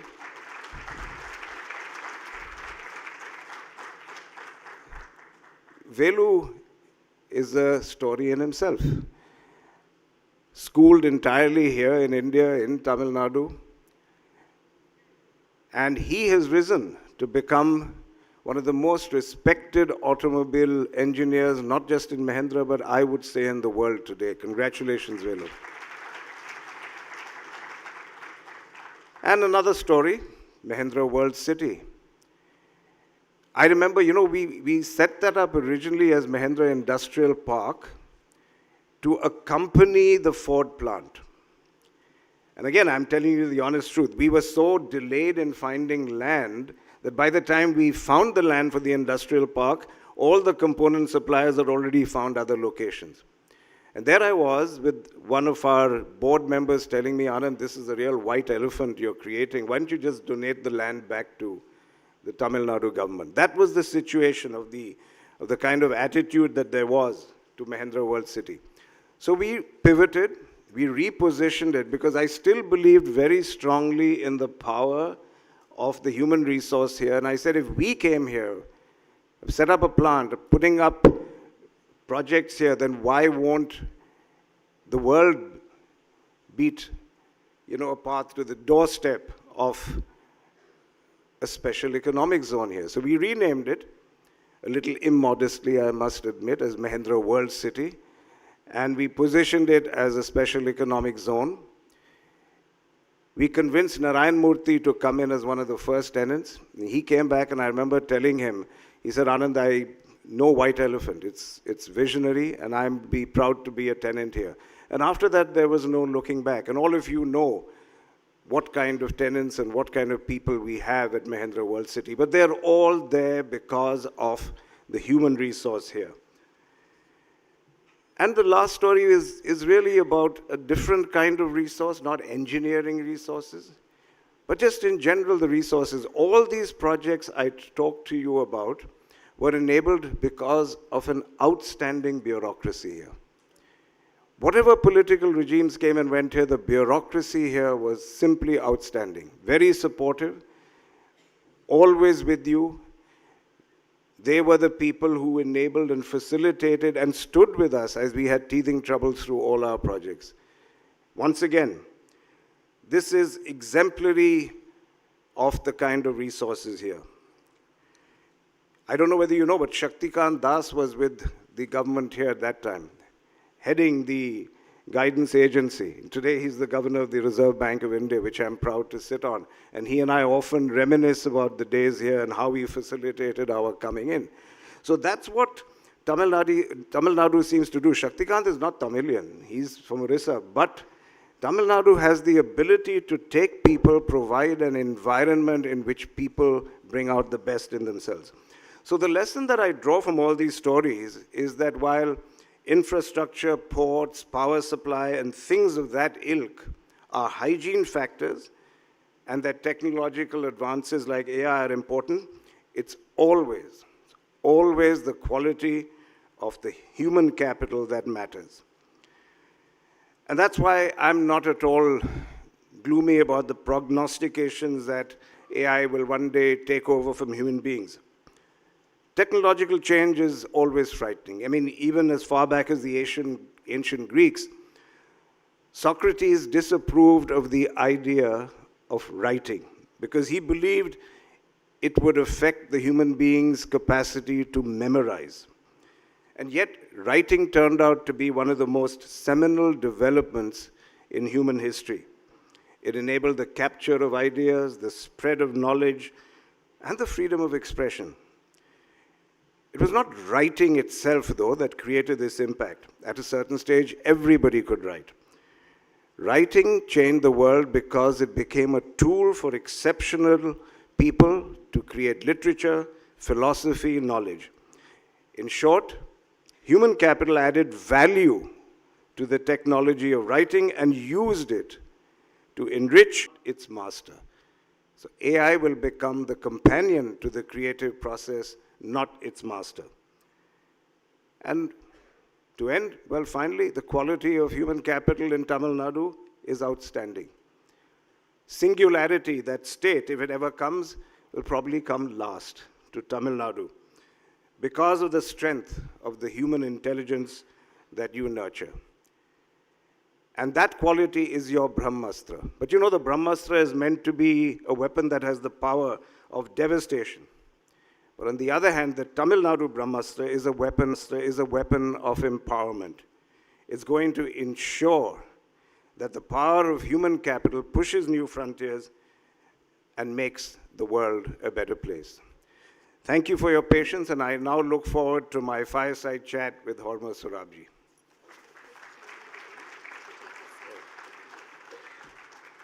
What an absolute masterclass. You know, you have to write your own success story.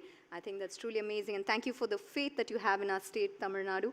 And we're so proud to be part of your success story. Truly an honor. Thank you so much. And we're going to open up for questions. And before that, sir, you've been very kind to people who like tar. So, and you also give tar to them. So just putting it out there that I'm a fan of tar. Put her on the list, Velu.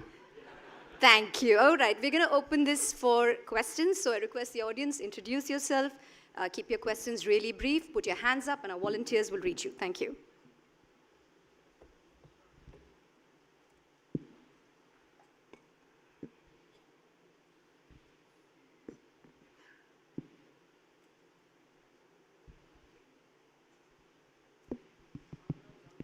The mic is on, sir.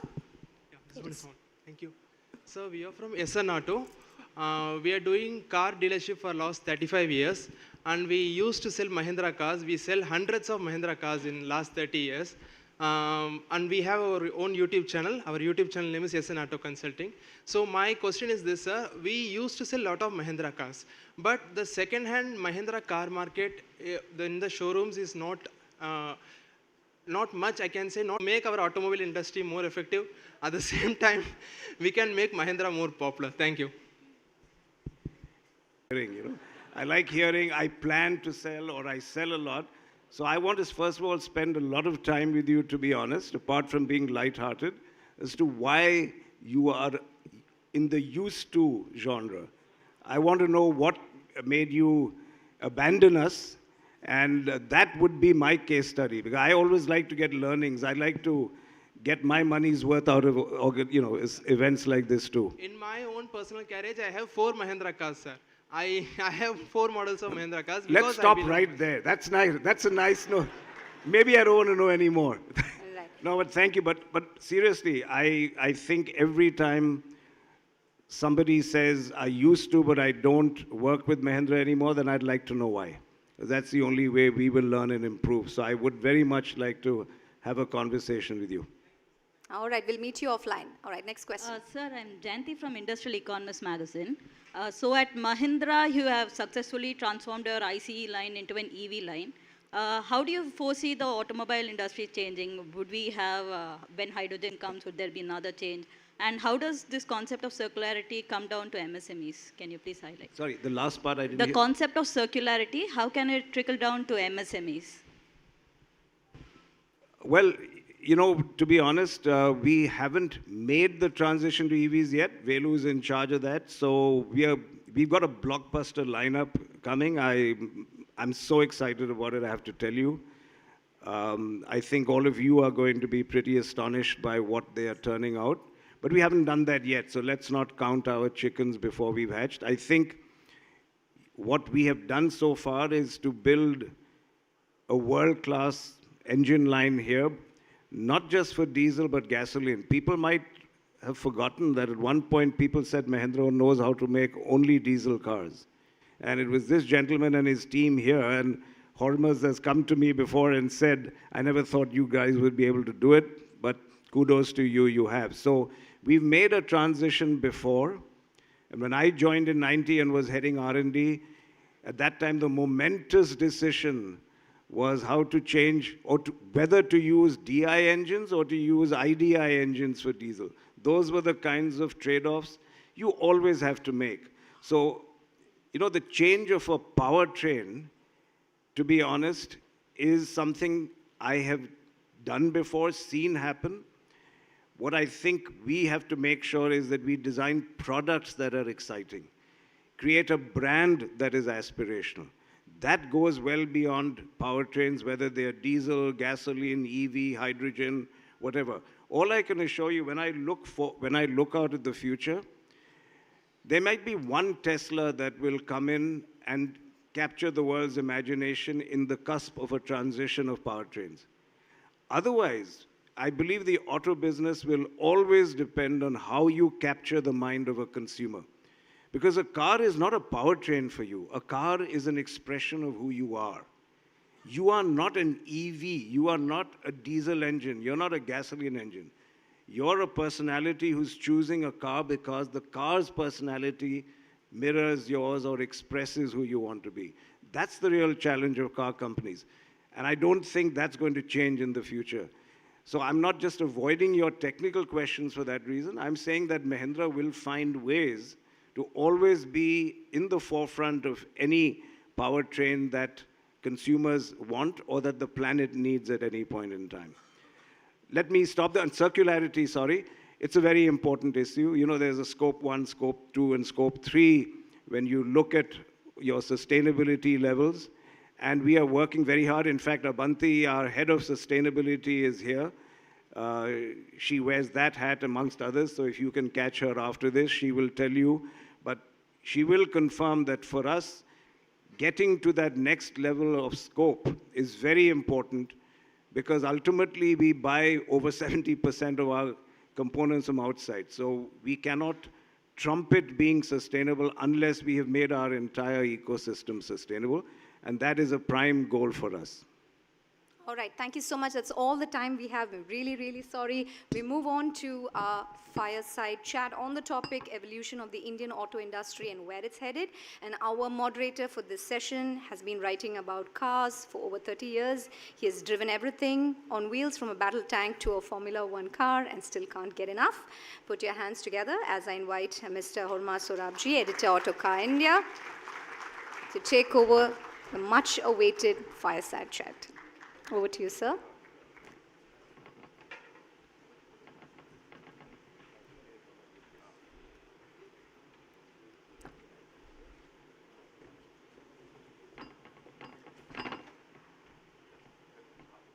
Audience, if you've been enjoying our sessions, we look forward to hearing from you on social media.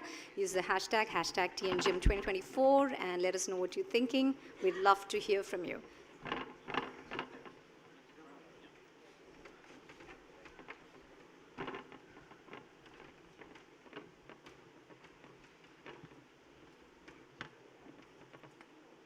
All right.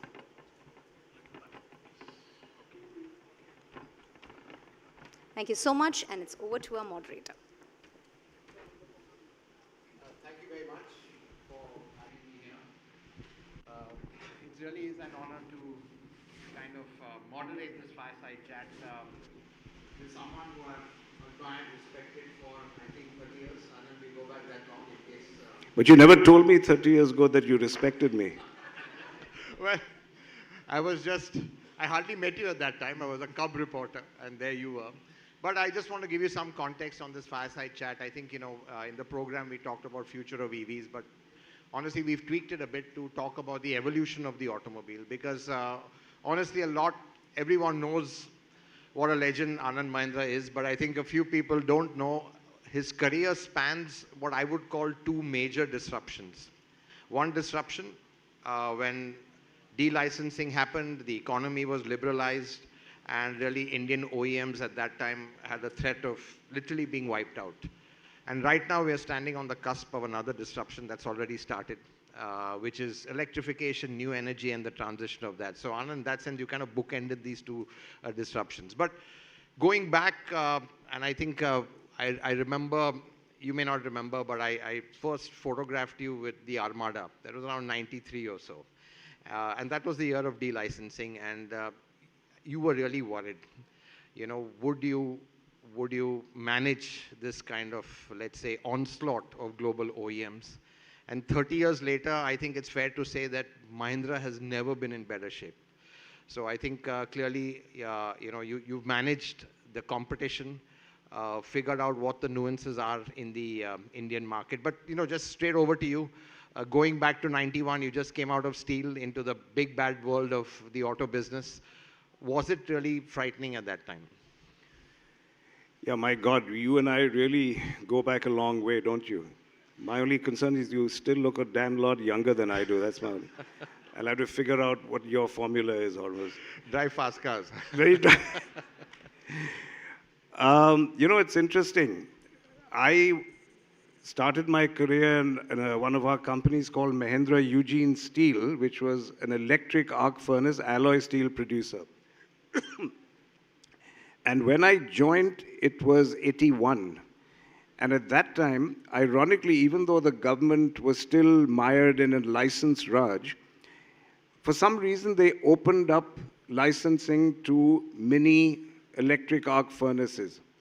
And there were about 1,000 electric arc furnace mini steel companies opened up. So when I came back from business school, I was hit by almost a mini liberalization. Nobody knows that. So I actually I cheated. I got experience in what happens when you liberalize an industry. And Mahindra Eugene, from having a profit in 81, almost equal to Mahindra and Mahindra's at that time, went to losses for the next couple of years. I won't go into a PhD on what we did to survive there, but all I wanted to tell you was that the mindset is very important. If you go in with a mindset, oh my God, the world has changed, I better get out, it's not going to work, odds are against us, you're going to fail. I had the advantage of having navigated an earlier company out of a similar crisis. So I knew you can survive. And I'll tell you, if you have that in your heart, I will survive, you can get away with anything. You know, the details are almost not specific. Sorry. I remember, in fact, we had met, Mr. Keshav Mahindra in your office, and I remember him saying that he literally said the government, don't open up completely, do it slowly. And then he finally said, thank God they didn't listen to us. So literally it was a kind of trial by fire. But, you know, at that time it was a joint venture route. You had everyone coming in, and that was one way of trying to kind of, let's say compete. Obviously that didn't work. And then, just run us through how it was, because clearly joint venture, and then you developed your own capabilities. You got in the right talent. As you said, Velu, he's my guru as well. And clearly, I think building the people, the team, was that really the kind of secret sauce? Yeah. Let me go back to one other thing which is very interesting. So in 91, when I joined, again, we were faced with liberalization. In fact, I began to worry whether I was the panauti person that every company I joined went into a dive for a minute, But it helped my career because it allowed me to always go nowhere but up. But I'll tell you, when I joined, one of the largest consulting companies in the world came to me and said, you better get out of automobiles because you don't have scale, you don't have technology, no chance you're going to survive with the world's automakers who will come into India. Stick to tractors, you're the market leaders, India has scale there. Give up every other business except tractors. And I recall when we did the Mahindra Ford joint venture, I was driving the Ford Escort plant out of Marimalai Nagar here. Jack Nasser was with me, who was at that point number 2, became CEO. And he said, Anand, there are only going to be 5 car companies 10 years from now that will survive. I have to admit, when I met Jack, about 5 years after that or 10 years after that, somewhere in a restaurant in London, I was a little cheeky. I said, Jack, I still have my job. You don't have yours. So, the best. But Anand, I think I'll come to your questions about the team. So, it's funny. You said your route, even then our route was joint ventures. I used to use an expression, and I think in one of my interviews with you, I told you, Hormuz, that the joint venture with Ford was a kind of hedge. It was a mothership strategy, I called it. I said, look, I think we can survive on our own. I think we can make it. But if we don't, it is my duty to shareholders to make sure we just don't go the way of Premier Motors or Hindustan Motors. We must have an option to find a mothership we can attach ourselves to. So it was a marriage of convenience. Ford wanted, quote unquote, an escort service. We used to joke into India. That's why the Ford Escort model, we used to joke about it. And that was their goal. And we were providing that service to them of showing them India. and we needed them for technology. The same plant, the same people, 300 people who manufactured the Ford Escort switched to making the Scorpio because they now knew how to make a modern car. So was those that were the tipping learning. point? Was that was the tipping point. I mean, your decision, because I know even Ford were at that time keen to get in on the Scorpio program. I think there was some talk about that. So was that a tipping point when Scorpio, you were going to go on it on your own and take such a big gamble? And you know, I have to give credit to Alex Trotman, the late Alex Trotman, who was the chairman of Ford. When this 26-year-old guy from IIT Design School designed the Scorpio, and we decided to put in the largest investment ever, and I bet my job on it, not the company, but when we did that, it came out looking so good that we went to London, and in a shop there, we didn't even have our ability to build a clay model. So we were doing it at a place called Hotel Whiting in England. I don't even know whether they're still alive. Alex Trotman, Wayne Booker, Jack Nasser, the top 3 people, and the head of their R&D came to see this car. They got so excited by seeing the clay model of the Scorpio that Wayne Booker turned to Jack Nasser and said, Jack, let's send 30 engineers out to Mahindra in Nasik to help them build this because it looks nice. And Trotman said, no, we will do no such thing. Because if they are able to produce it with the very microscopic number of engineers they have, if they are able to produce this for 600 crores capex, we should be learning from them. We should not be sending them engineers. You send them engineers, it will come out looking like a Ford, costing like a Ford. I don't want that. Let's learn from them. That was his vision. Anand, that leads me to a very interesting point is, to be honest, there was a bit of arrogance the way people came into India. They all thought that after being fed obsolete technology, they'd come with the latest brands and just, wipe the market. Obviously, that didn't happen. A lot of them packed up. Ford's gone, GM's gone. Peugeot went packing at that time as well.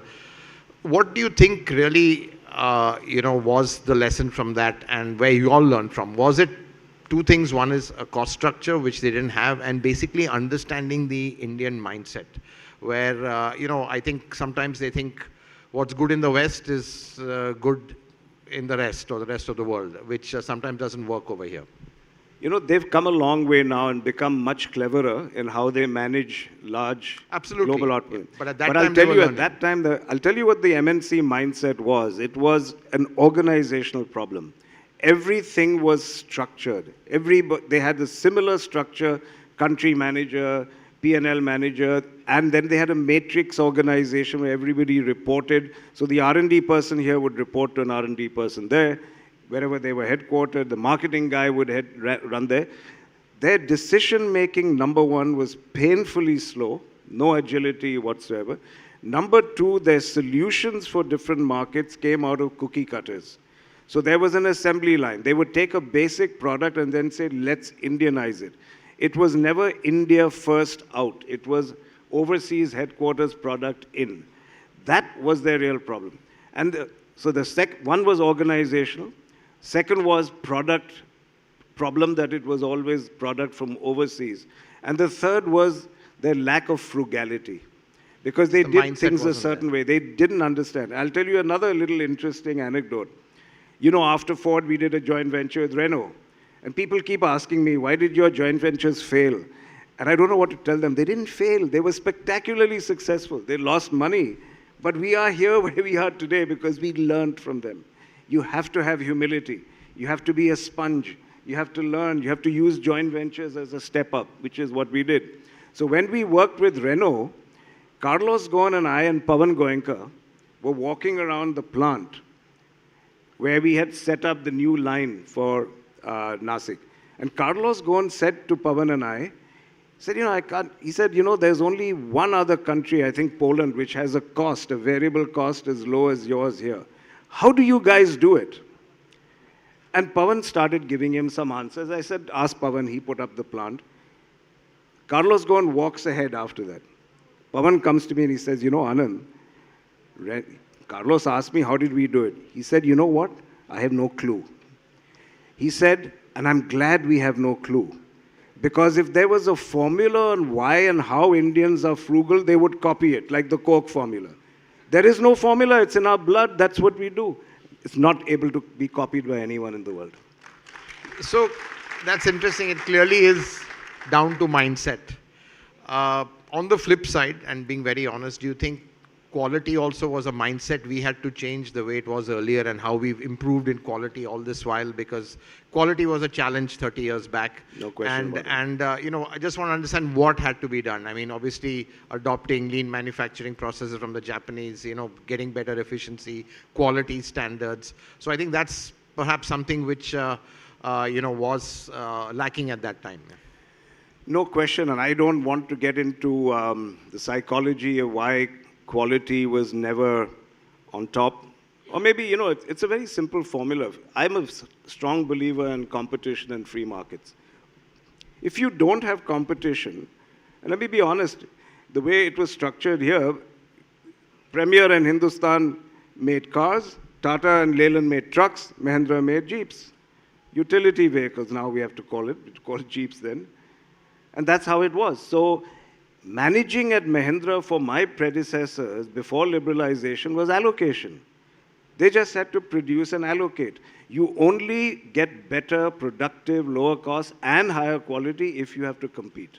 So it is a lack of competition. I think that today the presence of healthy competition is making us all go for quality. Having said that, there was a transition. So you may remember in the 90s, we went in for lean manufacturing. We first went to a German company, and then we ended up with a company called Lucas Systems in England. And all of us, beginning from my boss at that time, the MD, Mr. Pitambar, and myself, all of us, Pawan Goenka, Alan Durant, we all went to London and like classroom students sat down and learned how to shift from a push production system to a pull production system. And we did that because we wanted to walk the talk. We said, if we can do it, if we can relearn quality, you can. And manufacturing. But having said all that, we owe a debt of gratitude, the whole world does, to the Japanese for bringing in that quality mindset, for their production systems. There is no question, and I still believe they're the leaders in quality. And obviously, I think in fairness, Maruti, when it came in, it did kind of show the way of what Japanese were and help build the supplier industry. So do you think, these kind of, let's say, events in the history of the Indian automotive industry, Maruti, which just suddenly came out of nowhere, clearly, pushed by a government, which created an auto industry, then de-licensing. Just if you can just share, how these kind of individual phases and your thoughts on them, because clearly we've transitioned from absolutely, completely restricted economy, stifled, regulated, everything was allocated to right now. I mean, it happened pretty fast as well. We didn't have too much time to adjust because competition came in as well. So those must have been, you talked about it, but must have been quite, heady days is one way of putting it, but must have been a way of thinking about what is the future going to be like eventually. Yeah, well, you're the historian, so you should tell me more about these. One day I know you're going to write a book, Hormuz, about the whole transition. I think clearly, I don't think any industry has gone through this sudden on-off switch from being totally closed to then suddenly being opened, and you've got a floodgates of OEMs coming. I remember in the 90s, you had everyone and their uncle coming in, Ford, GM, Peugeot, Daewoo, Hyundai, they all came, Honda. And, here were the Indian manufacturers having a tough time. Premier and HM went out. Tata Motors and Mahindra, they've not only survived, but they've thrived. And like I've said, you're at the top of your game right now, whichever way you look at it. So clearly there must have been, as you said, a mindset. But, was there this ever thing of giving up? Did you ever come to a point where, if it didn't work, I'd sell out to, let's say, a global multinational? Did that ever, cross your mind, to be honest? No, it didn't cross my mind, but I'll tell you it crossed my board's mind. Many years after the Scorpio mercifully had proven to be a success, Kamath, KV Kamath, who was head of ICICI, was on a flight with me. And Mr. Vagul, his boss, used to be on our board, the ex-chairman of ICICI. And he said, Anand, do you know that Mr. Vagul told me that the whole board including Keshav Mahendra, decided that Anand's taking this bet. He's betting more money on this one product than we've ever bet in the company before on anything. And if it doesn't work, you are going to be fired. So I told Kamath, I said, thank God I didn't know that. I might have lost my nerve. So it didn't cross my mind. And coming to the speed, thank God for that speed. I learned swimming from a nice Parsi gentleman called Bathena. So did I. And Bathena, you remember how he taught us? He would take your head and push it into the water. Chuck you in at the deep end, literally. So both you and I learned that the only way to learn swimming is to jump into the deep end. And that's what we did. I think we had no choice. To me, having studied transitions, because I had come out of business school, I had spent 10 years in another industry transitioning. I'd done a lot of research in my own mind about how companies transform. There was a lot of literature, IBM, Lou Gerstner taking over.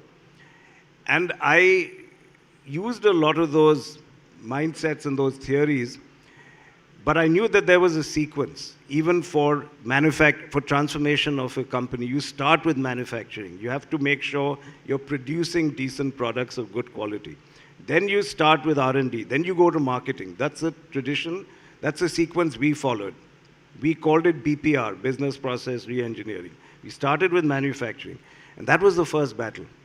When I joined M&M in 91, we had never had a strike because we were allocating vehicles.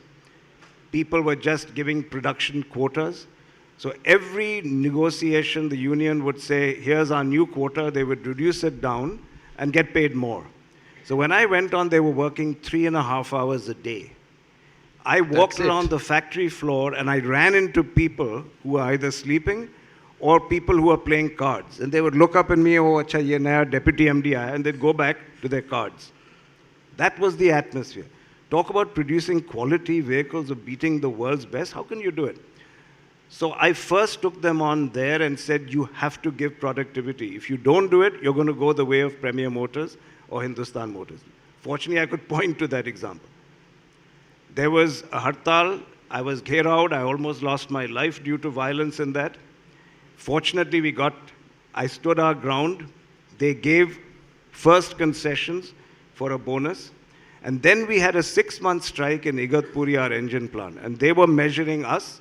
They said, let's see this new kid who's come. 6-month strike. But after that strike, when they realized we meant business, and I just gave them one speech, there's no free lunch anymore. Yeah, wow. You're not fighting me. You're fighting the world.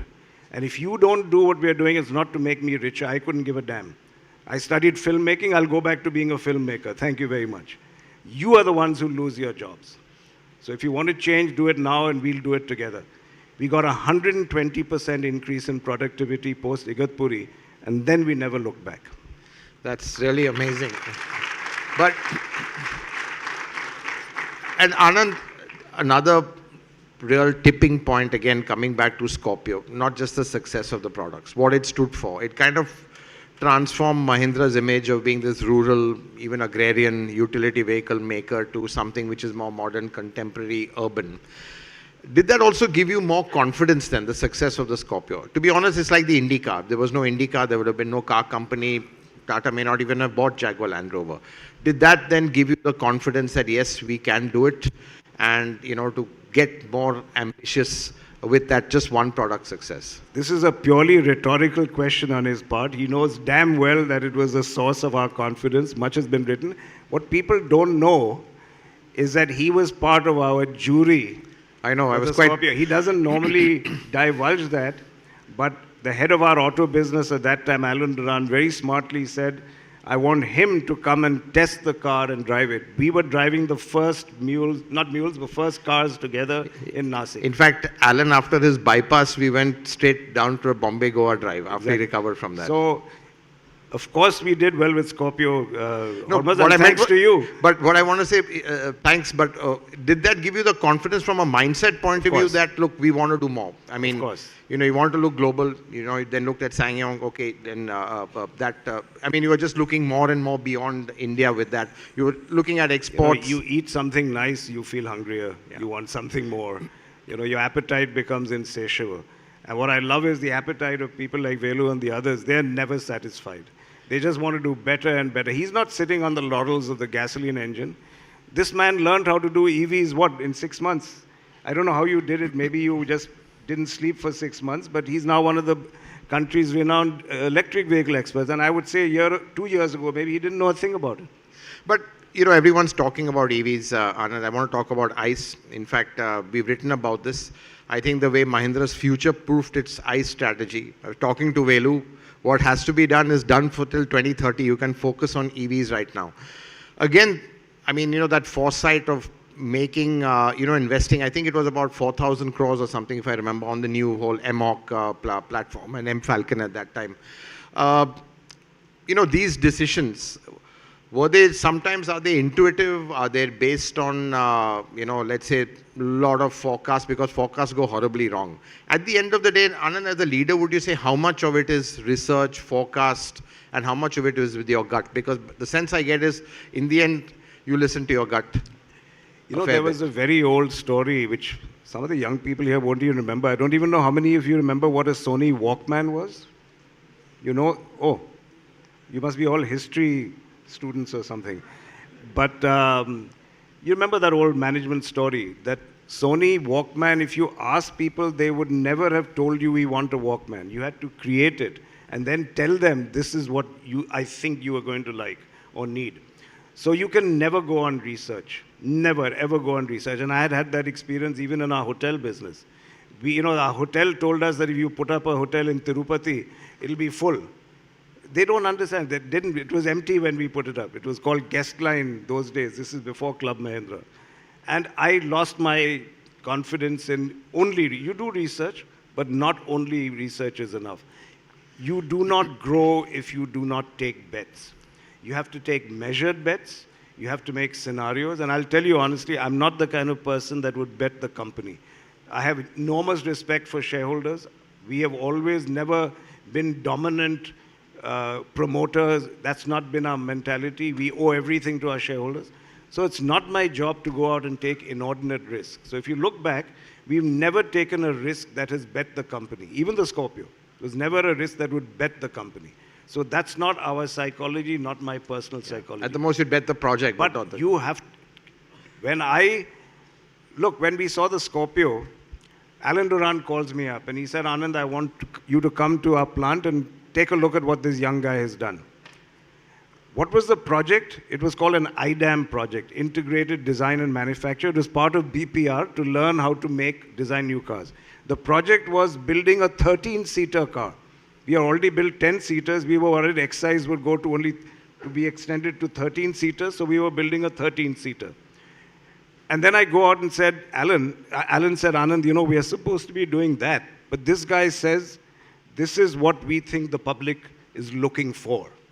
And I looked at it, and it was a Scorpio, very much like the original Scorpio. And I said, Alan, this is not the IDAM project.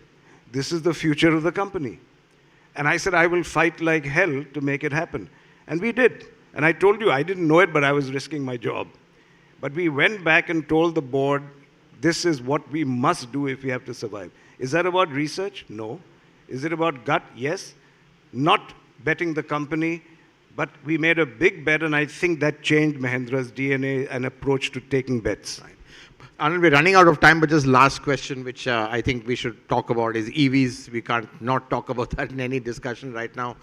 Again, as a company, there's so many technologies to bet on. Everyone's going down the EV route, but there's hybrid, there's biogas, there's, and as a company, sometimes you don't have the resources to bet on everything. So, just your sense again, because this is really a disruption that's facing the entire auto industry. Obviously, EVs is the way to go. If you want to meet your net zero targets, that is the way. But the question is, how fast is the transition there? Any thoughts you have and, any concerns? There's even talk of hybrid right now.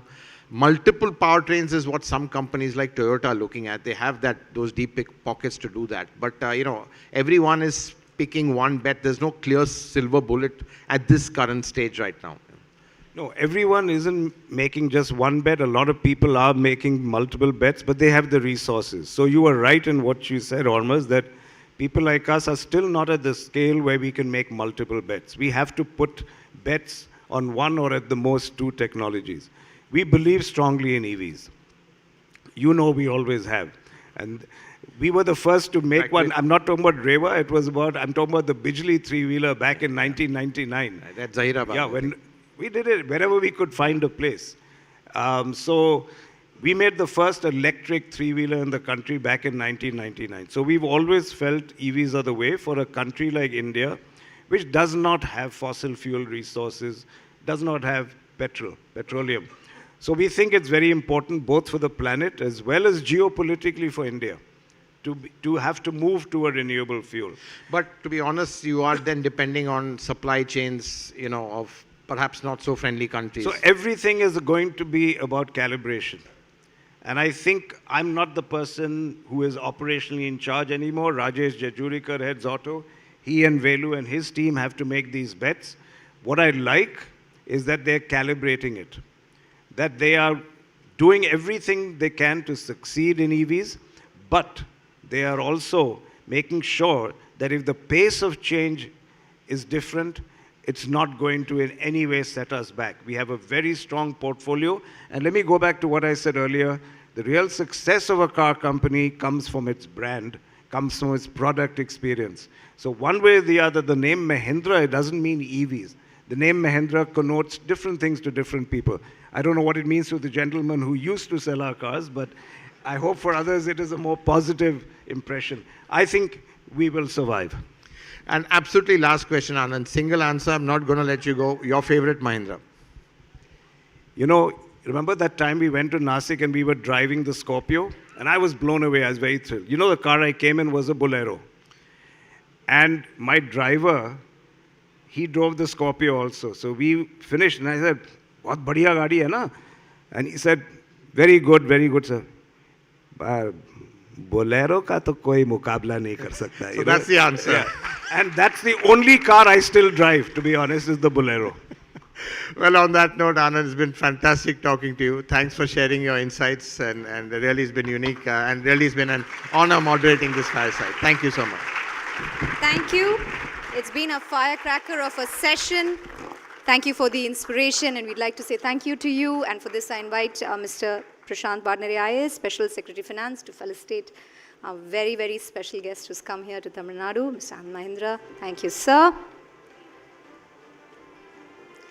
Yes, this is the Tamil Nadu Global Investors Meet 2024. We're inviting the whole world to collaborate with us. And at this moment, we are celebrating it with our farmers, the representation of the Jallikattu. Thank you, Anand, sir.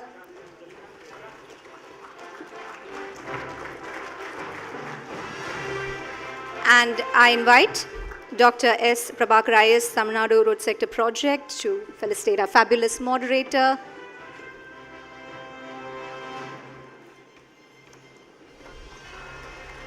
Those of you who enjoyed this session, can we hear it in your applause? And let's show our special gratitude.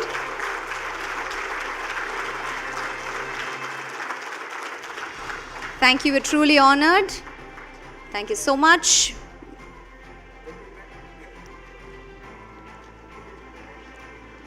For a quick group photo. Yes. Yes. Sirs, can you all join for the group picture as well? Audience, they have to leave for the valedictory, so please do not crowd the way. Our bouncers are going to be there. No selfies at this point. Thank you for understanding, and thank you once again. You've been a fabulous audience. Thank you so much.